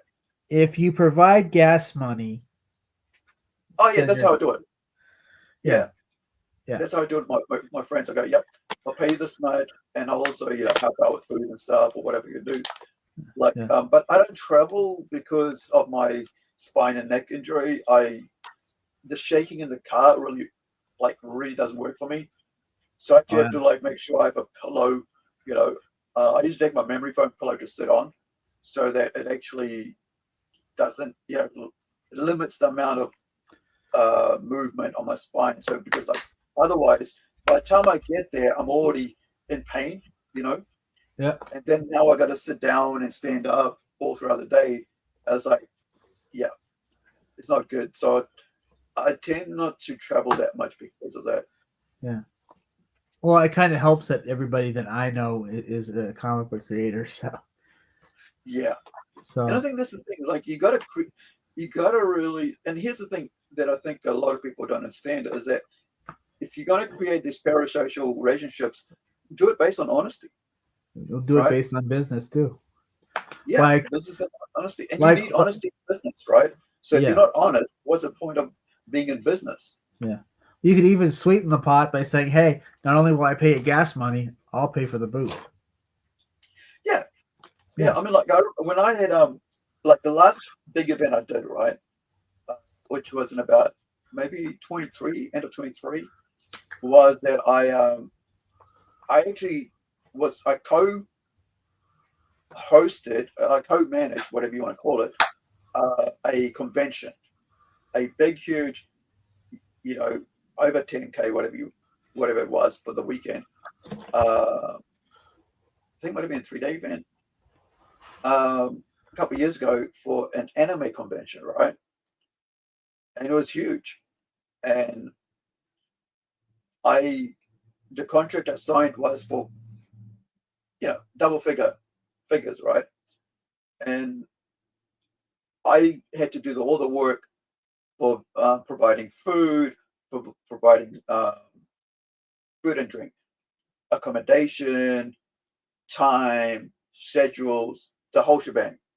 I had managers. I had 4 managers, I think it was, looking after 4 areas. Like I had someone looking after cosplay, I had someone looking after gaming, 3 managers, I should say, and I had someone looking after the artist alley, right? And then myself was on like 24/7 on my brain, throughout the day on. And it was stressful because the only stress really came from was outside my team, right? My team was excellent, but the stress came out from outside my team because other people's team went into it 100%. But my team of volunteers and everybody I looked after, they were in there 100%. They gave 100%. But the weird thing was that I found that other people's volunteers, other people's staff weren't in there 100%. And that sort of made it stressful on our team and on us. And I found like that people, and they were the younger crowd, like they weren't our crowd. So there weren't people that were like our people were like, yep, we know what we're doing. We know what what you're paying us for. You made sure everything's clear. We know what you're expecting, and we know what you have to do to make sure that all this work that you put in, it's paid back in full, right? We're not going to sit around and loaf and, but we're going to give it 100%. And so, but the stresses I had was from other people and not my team. And we came away with, it was like, we got paid double figures, bro.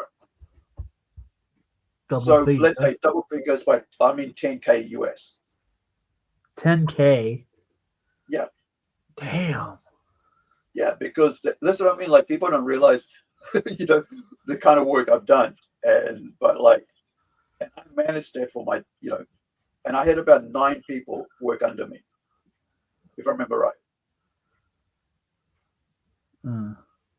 Yeah.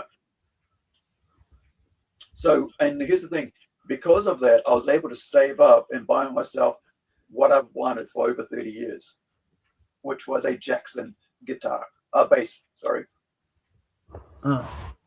Yeah. Huh. And that's, the one thing I've wanted for about 30 years since I was a teenager was that. And, well, more than 30 years. And so I was able to finally get to it by doing this one job, and, saving up, paying it off in cash. Not like, I've kind of said, you hold it, I'll come in every week and I'll pay for it. And so once I got paid out, I was like, yep, here's your money. Thank you. Walk away with it. All set up, case, wires, cord, power cord. How do you feel about trying to sell to people outside this niche comic book audience? Well, you sell wherever whoever will buy your product, right? Yeah. So my point is, I always refer to it as trying to sell to the Gentiles. Yeah, but you want to sell to whoever will buy your product. Yeah, doesn't matter whether they want to or not. Yeah. You have to sell it in a way that they will, they will come to you and say, well, what's this? And you on that day go, well, do you know Spider-Man, Superman, all these things. Have you, did you read Archie? Did you read, Lucky Luke? Or did you read Superman? All these other things at school. Did you enjoy it growing up? You got to be able to meet them where they are and not where you are. Right? Yeah. Because nobody, like the thing is, like everybody's Batman is their first bet, right? Right. That's why they always have the start of the Batman comic. This is what happened to Batman when he was a kid. His parents died in front of him. Right. Almost every new Batman comic has that, because you want to remind them who Batman is, and now he's a hero trying to not have that happen to other kids. That's his driving force. Yeah. Right. Yeah. And same thing with with Spider-Man, right? he let you got. They always remind you that he let Uncle Buck die because he let that guy Is get it, away. is it Uncle? Is it Uncle Ben? Don't you mean Ben? Sorry, Uncle Ben. Yeah, Uncle Ben. Not Uncle Buck. That's John Candy. Yeah, exactly. Uncle Buck with the big pancake. Yeah. No, well, I mean, like, I don't know. I was just thinking, go where people wouldn't expect a comic books to be sold, besides just the niche Yeah, and I mean, crowd. like it's you have to really, sorry for talking over you, but you really like have to go wherever you can to sell your product. If you're going to stay in comic scene, really, I mean, you really are stopping yourself from stretching your market out, right? Yeah. Well, and I mean, the market is shrank. That's why we should be kind of trying to expand it. Well, the reason the market shrank is because it kept putting out trash that nobody wanted. That, and like variety and the online behavior. Yeah. Yeah. That's why manga continues to win. It's because there's variety. Oh hell yeah! Like I mean, like one of my favorite anime, right, is about fishing. Yeah. There's little girls going fishing after school. There's instructional mangas. Yeah. Yeah. And I mean, that's why we're like, I started. See, for me as a writer, I never want to limit myself by the genre I'm writing in, right? Yeah. Because I don't know what genre might catch on. I mean, what title might catch on. Well, so I mean, I write I've been for anybody. I've been studying like manga tropes and trying to organically put them in my story. I mean, there's a little bit in Melvin Ford actually. I think there was a trope about like when something tragic happens, there's always a flashback to a happier time or something.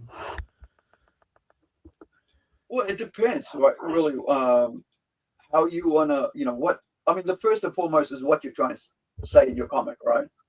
What story are you trying to tell? Well, okay.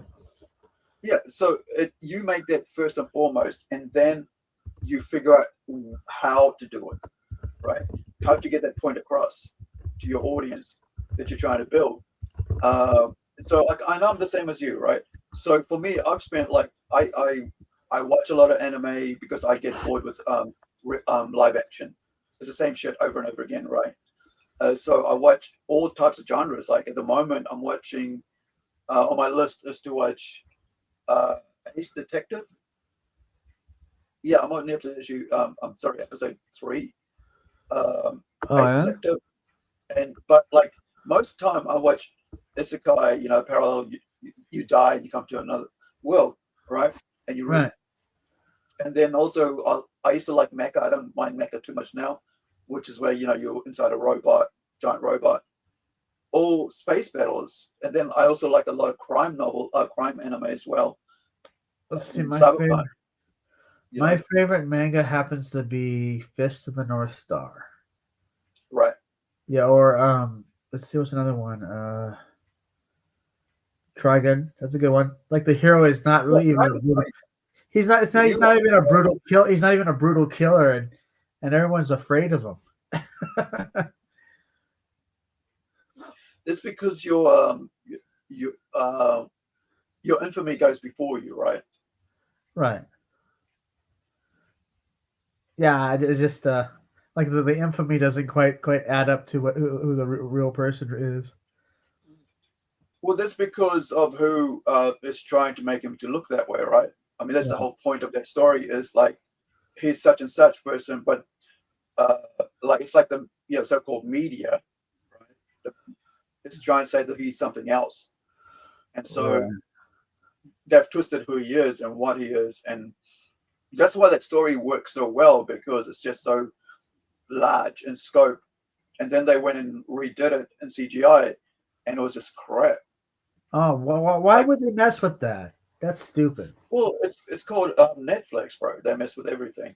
Oh, well, that's kick Netflix square in the nuts. Yeah, that's why, like, when they did one of the other great ones, which was Cowboy Bebop, that's why they got destroyed over that as well. It's like Oh, that we was just that was terrible. And then the actress was being a real cut stain. Yeah, but yeah, I don't know. I just kind of feel like you got all these people playing it safe. They want to just go from crowdfund to crowdfund. And it's like, okay, then when are you gonna? Crowdfunding is to help you get you started. When are you gonna get off that and actually just you know make your when do you keep? Why do you continue to need crowdfunding? what's that? Sorry. Oh, I was just crowdfunding is to help get you started, right? Oh yeah, But yeah. people go from crowdfund to crowdfund. It's like you don't Oh if yeah, you it's Billy Tucci, bro. Billy Tucci, bro. It's like yeah. He just basically he shouldn't even be on crowdfunding. you shouldn't even need it. And yeah, exactly. He shouldn't even need it. And it's like, how many decades has he been on there now? Since the very start. I even thought of the same thing with Todd McFarlane. Your name's so big that why are you even there, right? Oh, Same with Rob Liefeld? Rob Liefeld. Uh, who's those other guys? Image Comics, Dynamite. All these people who have like direct to stores, and and around the world. Why are they using crowdfunding? Well, because Right? they were jumping on it like they're jumping on the bandwagon. Yeah, but they should. That was the worst place. They were crapping on crowdfunding when it started. They were the guys who were like, crapping all over it, and were anti it since it started because it was like they knew that they were hateful towards it, jealous of it because they knew that it'll give individuals an access to customers that they were gatekeeping against, right? Because Right. comics mainstream has been gatekeeping comics from people because they want to tell people this is how you do it. The Marvel way, right? The Right. DC way. So at the end of the day, what crowdfunding did was for us was to say, dude, if you have a product, if you can get it out in time, and if you can, and most of them don't, and and not even get it out in time, but actually have a finished product. Uh, I don't mind people not getting stuff out on time. I don't.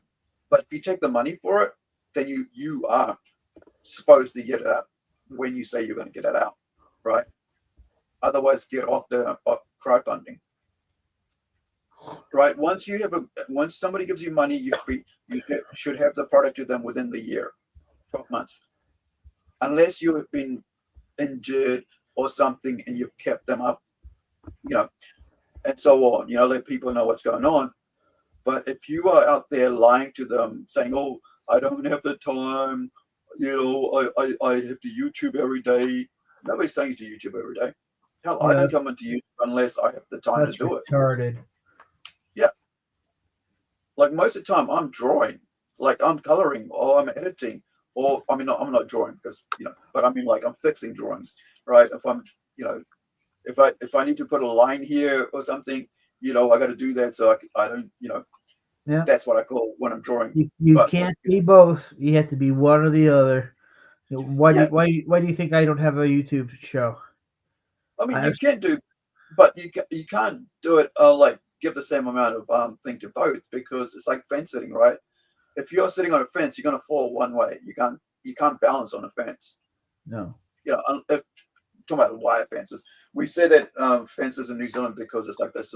We have wire fences like farming and stuff, so you can't stand on those forever because you're gonna tip over one way or the other. Yeah. I've seen what people do. They become they start a YouTube show and then they worry more about YouTube than they do about getting a book done, and then it becomes all about the. It's like nah, I don't. Plus, I never have anything to really say unless I'm That's on someone basically else's it, show. right? Yeah, Yeah. I and mean, then I have nothing to say unless I'm working. yeah, and honestly, I just think it's stupid. It's like I don't mind being on someone else's show, but I'm not going to have a show of my own. But I mean, that's their thing, right? I mean, like, I don't care what other people are doing, to be honest, anymore, because like, I think it's like you do your thing, but don't lie about it. You Right. know, Right. Don't lie to your audience that you don't have time to do your books when you're sitting there for 8 hours a day or 20 hours a day across several streams. Yeah. But then saying, "Oh, I don't have time to draw. I don't have time to work on my books." It's like, then what's this 20 hours spent on talking and crapping on people? So I mean, that's why I say I don't mention those people, because I don't want to draw attention for myself from the work my team is doing, and that my team's working every day. Like, I mean, I get work coming every day. Like one of my artists sent me a page saying, and say, "Oh, sorry, dude, I had to redo a couple of the pages because I did the doors on the wrong side." I say, "Oh, that's cool." I didn't even pick up on that. You know how people say, "Oh, people make mistakes." Yeah, people do make mistakes, because sometimes when you're staring at something long enough, you don't see what you're doing wrong. But when you walk away and come back to it, you go, "Oh shit, that's in the wrong way." So I get I have artists who sent me pages almost every day, depending on who it is, right? So across the 7 days of a week, I had pencils come in 2 days ago. Oh no, yeah, 2 days ago. Last night I had a colored page come in. 3 days ago I had an ink page come in for issue 2 for Templeton. Last week, every second day I have a colored page come in from our Howler comic book. So because we're working on 7 comics actually at the moment. One's another person's that I'm producing, right? I'm lettering and producing for. So that's our 7 book. But I think if I was on here EFAPing and talking about other people every day, I would have no time to do that, bro. Right?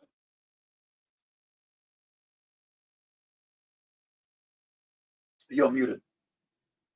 Oh, sorry. Yeah. Yeah, I just noticed that. Wait, there's silence, and I looked over and it's on the other screen. It's like, oh, he's muted.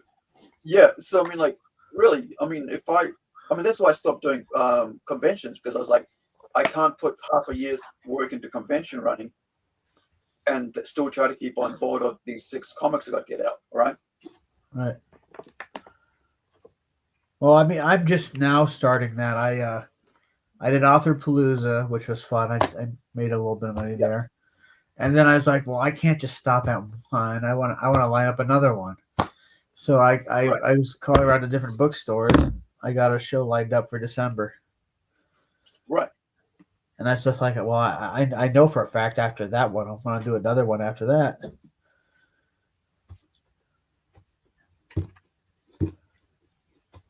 Oh, yeah, by the way, it takes me about, depending on how many pages I got to upload, it takes me about 3 to 4 hours to get our manga cut up for Webtoon alone. Yeah, I have to get back on that. I've been kind of, I can't, like, I'll be working on something, and then I can't. I gotta change my focus and start work on issue 4. So.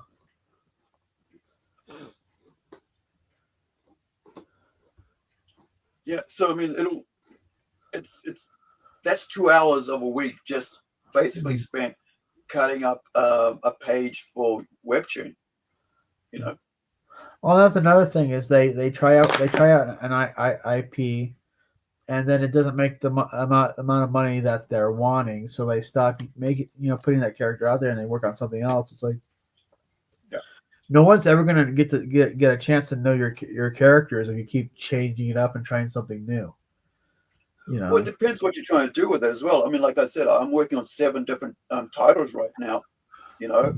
One title for somebody else, and but you can do that. But you got to carry on working on that, right? You can't just try to create new things without actually a universal tiring in. So, like with ours, like I talk about when at the start of the stream, I talk about like how it's a plunge universe, right? So all these characters, all these titles fit into the plunge universe loosely. So you've got this manga. This fits into that universe as well, despite it being a manga, right, and a separate title. Right. So you end up with like people get to read that as well as get to see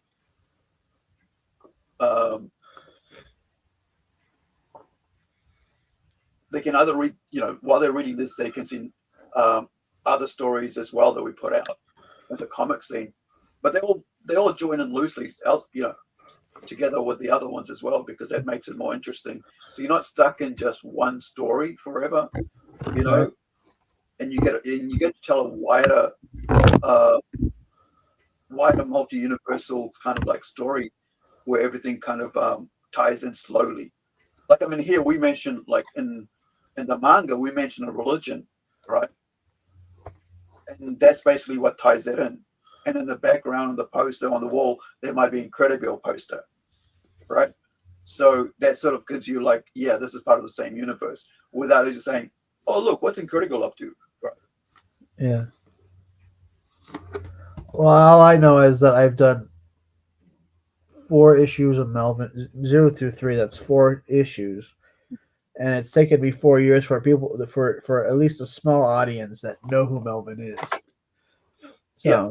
I mean, it's it doesn't. You just don't get everything just like that, and that's why I always said, and I believe this. That, when the money dries up for some of these guys, who are only about the money, they'll disappear. But that's the thing, right? So why are you got to? I mean, that's why I don't poo-poo anybody, right? So here's the thing: when it really comes down to it, why are you doing comics? Because I love it. Or you doing art? Yeah. For me, I'm doing it because I want to tell stories. That's it. I don't care about the money, to be honest. Neither when do it I. comes to it, all I want is my artist to make. We want to make enough for my artist to get paid. Right? Yeah. And then that's it. Yeah. And then we get some more. And hold on. And then if we have a bit more left over, that means it goes towards making more comics. Yeah. That's it. Well, I mean, I'm not looking to make a living off it. I just want to make sure that I get to tell story as much as I can to as many people who can read it, and that's all I care about, really. I would like to eventually maybe possibly make a living at it, but I mean, I kind of feel that audience building is more important than at first than money making, because if there's no audience, then how can you get money, right? Yeah, I mean, you got to build that audience. Like, I mean, that's that. I mean, that's why I say you got to go wherever you can. Yeah. To get that audience, and so marketplace, arts events, little garden shows. If they have if they are selling stalls, right? If they're selling a table, go get that table. Scouts events, whatever. As long as what you're selling is age relevant, then go sell it there, right? Right, that's true. I think a lot of people fail at it because they don't go where the audience is, or try to get to the audience they want. See, the audience isn't always on YouTube, right? Right. And the reason we are on YouTube is because we want to sell to the world, but then also there are audience in your own little town, right, that you could sell to, or customers, I shouldn't say audience when it comes to local town. So you got customers in your local town. They might have a school field day or something like that, and you could go, hey, look, I got some comics that are relevant, all ages or something, or for teenagers. Can I, have a little stall or something? Can I buy a table? And you could do that. Country fairs, field days, anything, Yeah. But for me, I'm limited by the fact of, having the time to do that and get out there, because I'm trying to get this ready for printing, and also vehicle wise. But I mean, if you got a car, you can get to wherever you can get to sell your product. I never had any problem getting anywhere, even without a car. Yeah, but I mean, carrying stuff, right? Yeah. Yeah. I actually have people. When I was a teenager, I would like hitchhike across New Zealand, right, from town to town. Now, I gotta get in a car, otherwise I can't get too far in my walking stick, right, with my walking stick limping everywhere. Yeah. Well, plus I got people that are willing to help me with like setting up things. So that's actually kind of nice. No, still can't find this one thing I'm looking for. It's annoying me.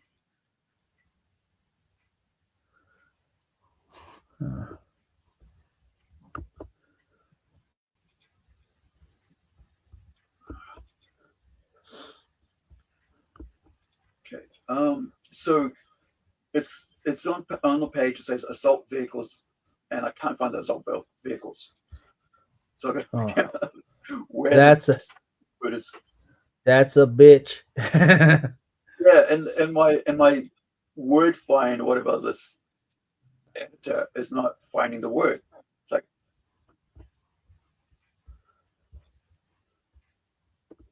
okay, I think I found it.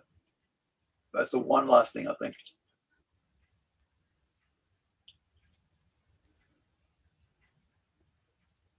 Okay, so it's this page, hopefully.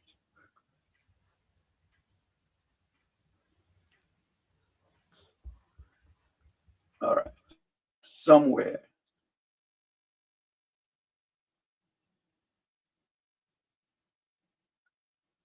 But is it that one though? That's a question.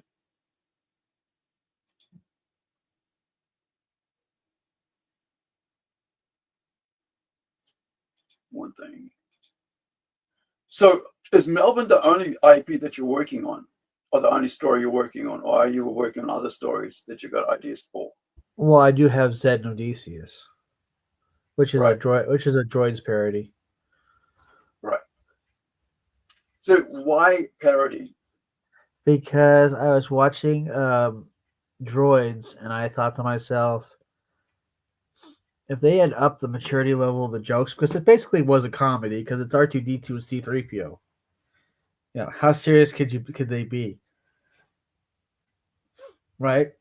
So I thought to myself, if they just up the maturity level, this would be an Adult Swim cartoon. Right. And so I just kind of went from there. And I use it to make fun of people I think deserve it.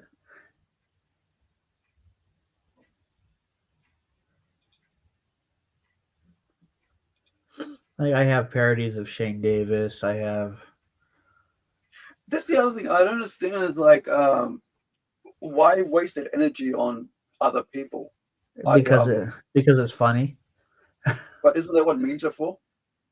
But this is more I like would like. you don't I want wouldn't to. go.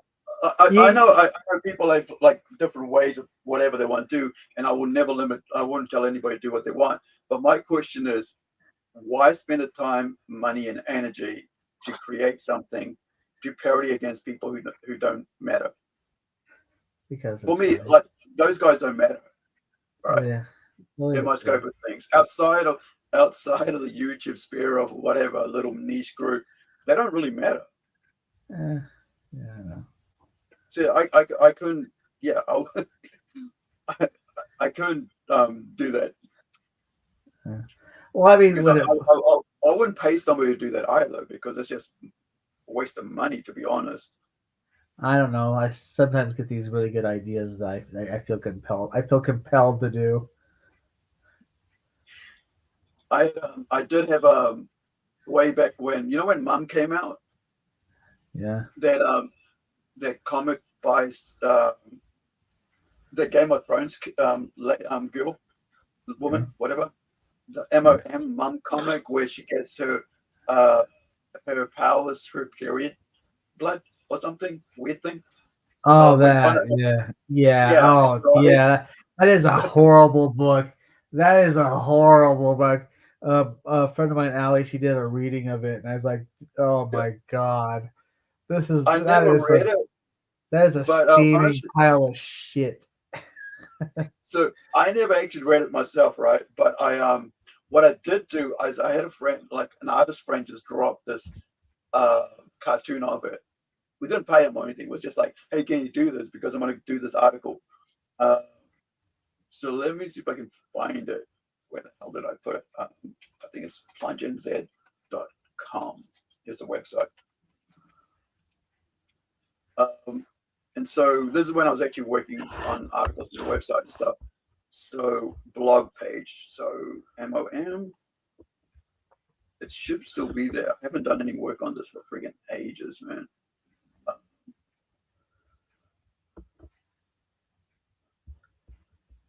I think it's Our Comic Will Save the Universe.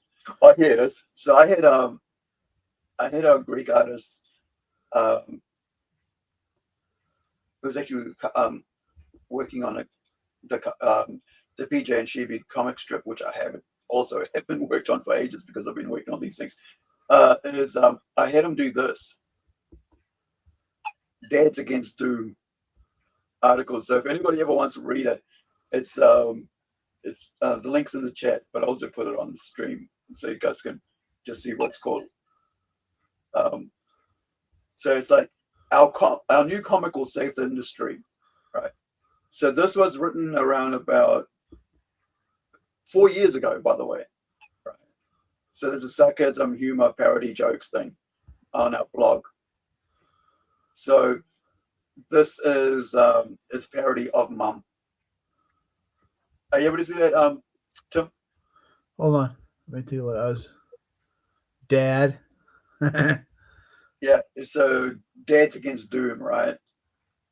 So it's some artist, right? So there's an article blog I did about it, and basically did a parody interview with me, some artist, right? Essay, and then also Constantine. So it's going. So if you read this, just a parody article interview. I see. And it goes, where did the concept for Dad, aka Dads Against Doom, come from?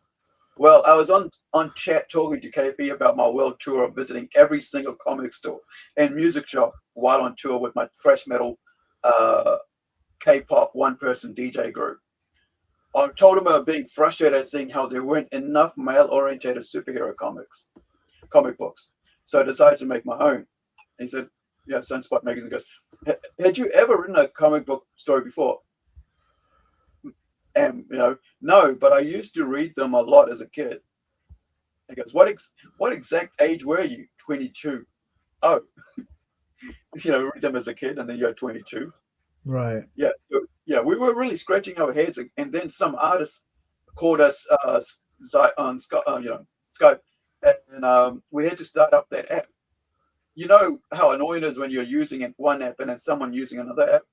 Anyway, he suggested we all drink some hot Japanese sake since it's winter down there in New Zealand. And sake is good for such an occasion. Warm the old cookies were his exact words.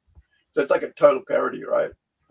Of that. But like just, parodying. But this is like about 4 years ago. I did this article, wrote that up. But yeah, so there is also on here the webcomic version of Incredi-Girl, the issue 1 and 2. So if anybody wants to ever read that, it's available there. This is original logo, art and everything is all there. So anyway, I posted in my DM group the pages to that upcoming. All right. It's only like really 5 pages. That's Right. the only time I dedicated to the subject. It's just it was funny. It was funny. It was stuck in my head. It had to come out. Right. And it was just like the idea that somehow you can find handshakes threatening, and I just couldn't. Couldn't. It was just too funny, and so I took the idea of you remember when Ren and Snippy did that wrestling episode? I have no idea. It's been so long, dude. Oh, they did. They did with fails. they're fighting the Lout brothers, and it just. So I just took that idea and added the fact that that Zed chased this fighter around the ring trying to shake his hand, and he was afraid of it, and then he tripped. Then the fighter trips over his corner stool, and like a little tiny scrape, and he wants to throw in the towel, and he only wins because the mafia, will kill the ref if he doesn't declare their fighter the winner. So they end up robbing him afterwards by threatening to shake his hand, so they get the money, so they can leave this barren ice planet. Well, I just thought it was funny,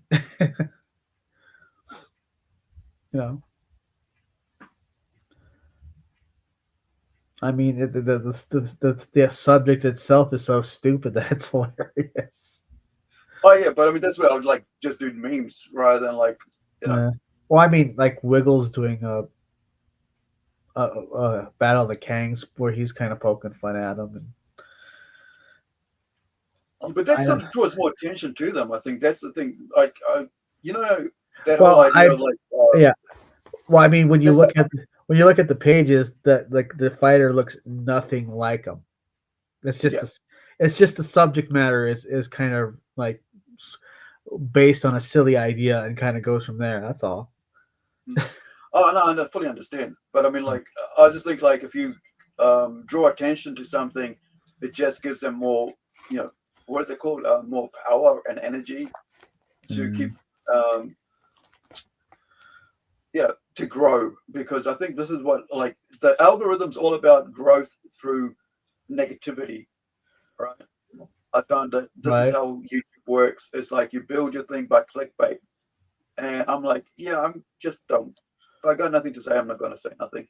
Because that's why, like, at this point, like, everybody's like, who wants to be a YouTuber, and it's their main bread and butter, that's how they feed the algorithm, is by doing clickbait and shorts that attack other people, because people like seeing other people because that's not them being attacked, right? So other people being attacked brings us more happiness and feeds our dopamine levels than if they're attacking us. And that's when we, and it doesn't, I'm not saying that I'm not part of that because I definitely am. But I think, I mean, I do enough trolling on X as anybody else, especially about, especially with this thing over a certain group. Oh, and it's not just them I make fun of though. That's just the one I came up with. Just I couldn't help it. It was funny. I get it. That's why I said, like, that's why I did, like, I was reminded of Mum, just doing that dad thing and doing a whole article on it, a fake parody thing of it, which hardly anybody ever read, but, you still get it out there because it's in your system, right? And I get that. That's why I say, like, I get it. Because sometimes you just got to get it out. Otherwise, you'll just keep thinking about it. And it'll stop you from moving on to the next thing if you don't get it out. Yeah.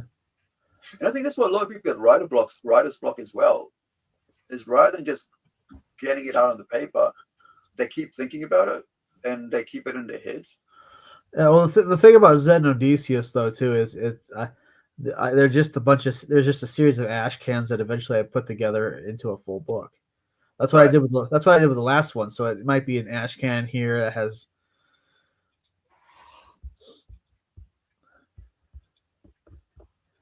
I mean, I got tons of like half-written like Zen and Odysseus scripts that have nothing to do with anybody on our space.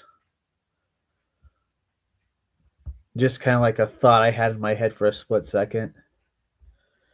Like apparently now it's trendy for Gen Z to kind of rip on Gen X and blame them.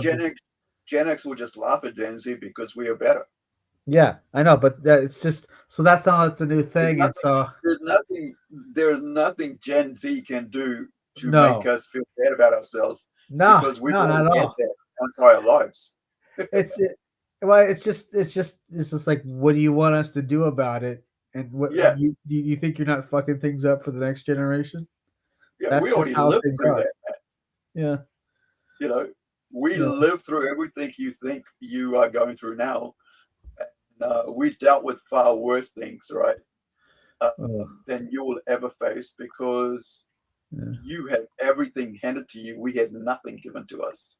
Well, I mean, like let's not point out the I have all these scripts called cartoon. I have all these scripts in a file called "Cartoons to Be Murdered By," but I just like that title. Yeah, it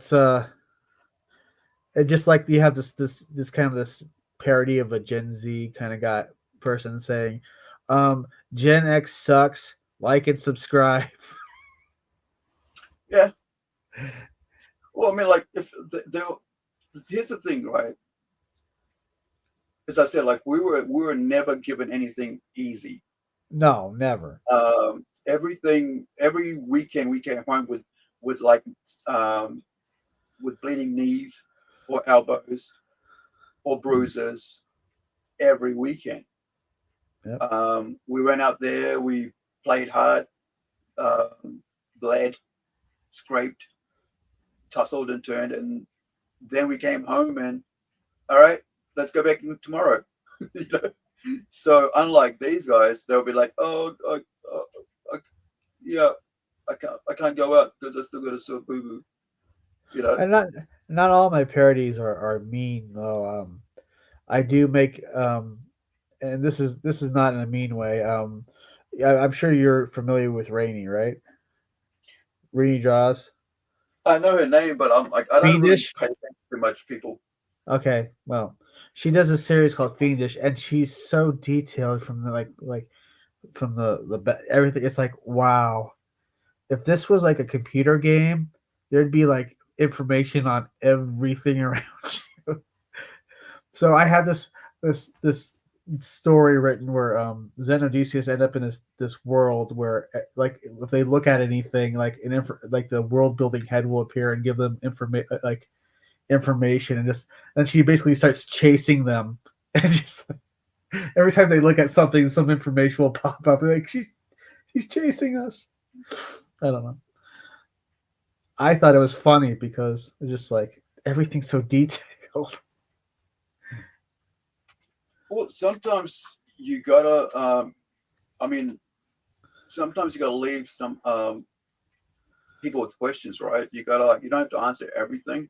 Yeah. And I'm talking about like you know Hollywood movies and stuff. Like nowadays, it's like everything's answered.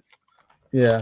Well, I just or not answered at all. I don't know. I just for some reason I thought the idea that that it's so detailed is just like I don't know. I just these things usually are funny when I'm thinking them at the time, and then they're just I have to write them, so I do. I guess you'd have to see the finished product to get the joke. Like the Yeah, I'm visual, so if it's not in front of me, I don't. You don't get the joke. Yeah, Yeah. I'm not an instruction manual person. I'm a person that has to have it all, shown how to do, physically or or visually. Otherwise, I don't take it in. Right. And it's, I guess, I don't know. You can't see inside my head, so you don't see how it's funny. It's actually supposed to be funny. Right. Yeah.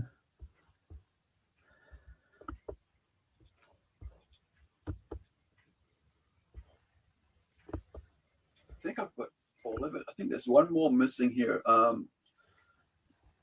Yeah, is this one friggin' line? I hope you guys are enjoying, and I can't seem to find this one line out of all of this. Otherwise, I'm done, and then I gotta go hit this meeting for probably about the last about 2-3 hours. Oh, okay. So, I'll probably have to go, huh? If I can find this one, then we're done. But like, I was gonna show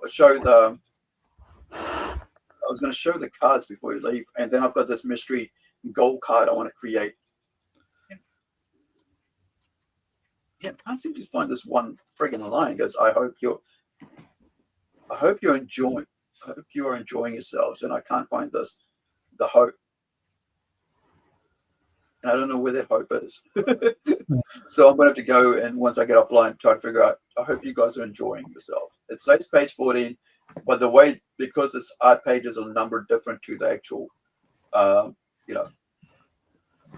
because of the actual comic pages are numbered different to how it's put in here. it makes it all seem wrong for me mentally. 1, 2, 3, 4, 5, 6, 7, 8, 9, 10, 11. You're trying to do a page count? 12, 13, 14. No, it says that I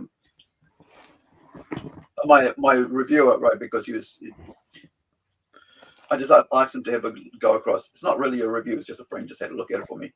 But it's on here, it says, I hope you guys are enjoying yourself. And I can't find the word enjoying because I've spelled it wrong on here and on the actual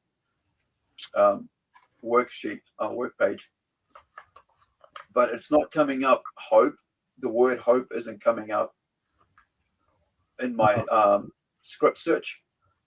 Word search in my script. So I don't know where it is. Oh. And even when I look up guys, it's not coming up. So I'm like, where is this thing? What's going on? Hopefully nobody clips that. Yeah, nobody gets it wrong, but I got it. I'll probably do that anyway. So what I'm gonna do now is I am gonna show because I think we're over time for when I was supposed to go and have this meeting with my publisher. So what I'm gonna do is fix all this and let's go and have a look at the one thing I can do later. But let's have a look at the artwork for the cards. So these are the cards we're going to be putting out. This is for Pulse. There's the artwork here. Let me get rid of that freaking grid lines. I don't see which nothing. you guys can't see. So I am going to put it on the screen now. Just realize that. So here we go. So let's get rid of that. Let's bring this down. So yeah, so this is the one of the cards. The card back's just finished editing this morning, so I got to send that again across to have another checkup. And the artwork for this is done by my artist from the other book, the fantasy book. And he said, "Oh," I asked him, I said, "Do you want to have a go at drawing the cards for this, so we get different artists doing different set of cards, trading cards?" So this is the 4 issues. This is the villain set, and so this is Parasaya, and then you've got Eternity. Yep. This is the one who can make wormholes. Okay. And then you've got the last one is Doma symbiotes.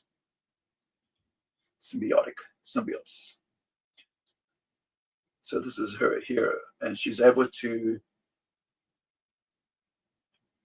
wait. Hold on, I'll find out. So I'll show you the cards backing information wise. So each of the cards come with information on the back.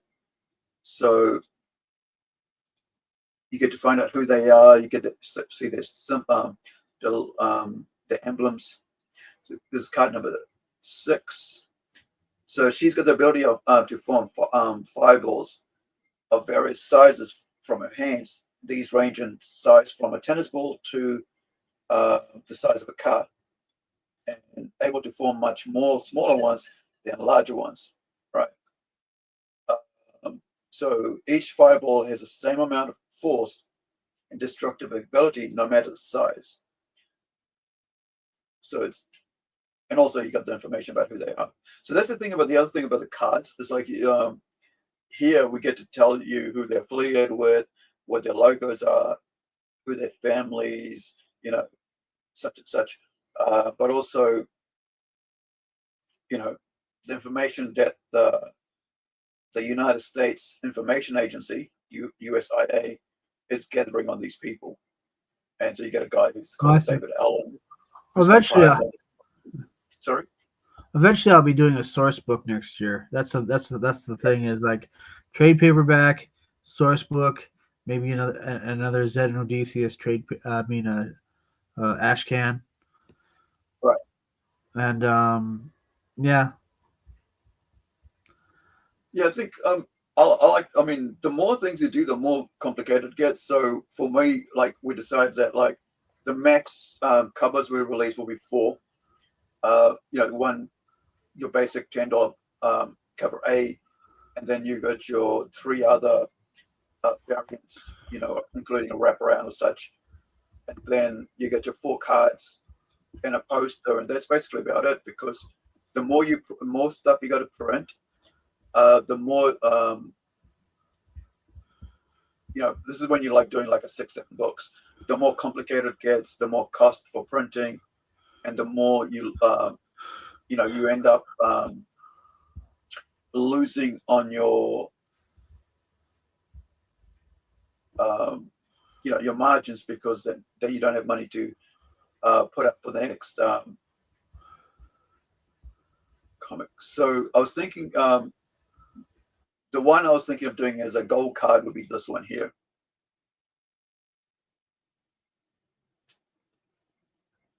And because we've got it as cover, so rather than doing it in color, put it as a gold card or a silver card. And it'll be just, it'll be given to the for free for those who bought number 1. Or will buy number 1 as well when we buy number 2. So hopefully it might be this one, or we might do a black, because it's gold or silver, it'll be just a colorless card. But let me see if we can bring up the covers. There's the cards. The covers are over here. And I was going to put out this as a variant cover, but decided not to. Leave it for issue 3 for Nano. This is by interior artist Kevin Zimmerman. Because usually a lot of times we get a lot of artwork come in, but I don't always put them out because I want to use them for something else in the future. So there is this one we used as a poster last time, which was a large, more than an A3 size poster, and it was a card poster, so it was a very heavy cardboard with full gloss. It's lovely, man. It looks amazing. And so this time I'm going to do a foil variant of this as a variant cover, because I really like this. It's one of my favorite pieces from our work that we put out for Incredi-Girl. And that, my friends, is that. And thank you, Tim, for hanging out. Give me a link. No problem. I can add it to for Melbourne, please, and I'll put it on the screen. Hold on, let me do that right away. Yeah. Let's see. And Amazon will randomly put these books on sale a lot of times. Right. Okay, so I'm gonna go back here. Bam. Bam. Bam. Well, it won't let me do it here. I'll have to put it in the private chat. Oh, why not? It don't have a wrench, I think. Okay. How do I give you a wrench? Actually, that's what I was going to do last time. When we got off, I was like, yeah, I need to give you a wrench because you're on here enough times. So let me go to my home page, switch account. No, I'm on account. And feel free to get a copy. I mean, these are incredible books. So let me. Oh no, I've got you. Hold on. So is this it? I got. Oh, you probably already have a few of my books. I don't know. I lose track. Here you go. So there is that the link there? Yeah, there's chat.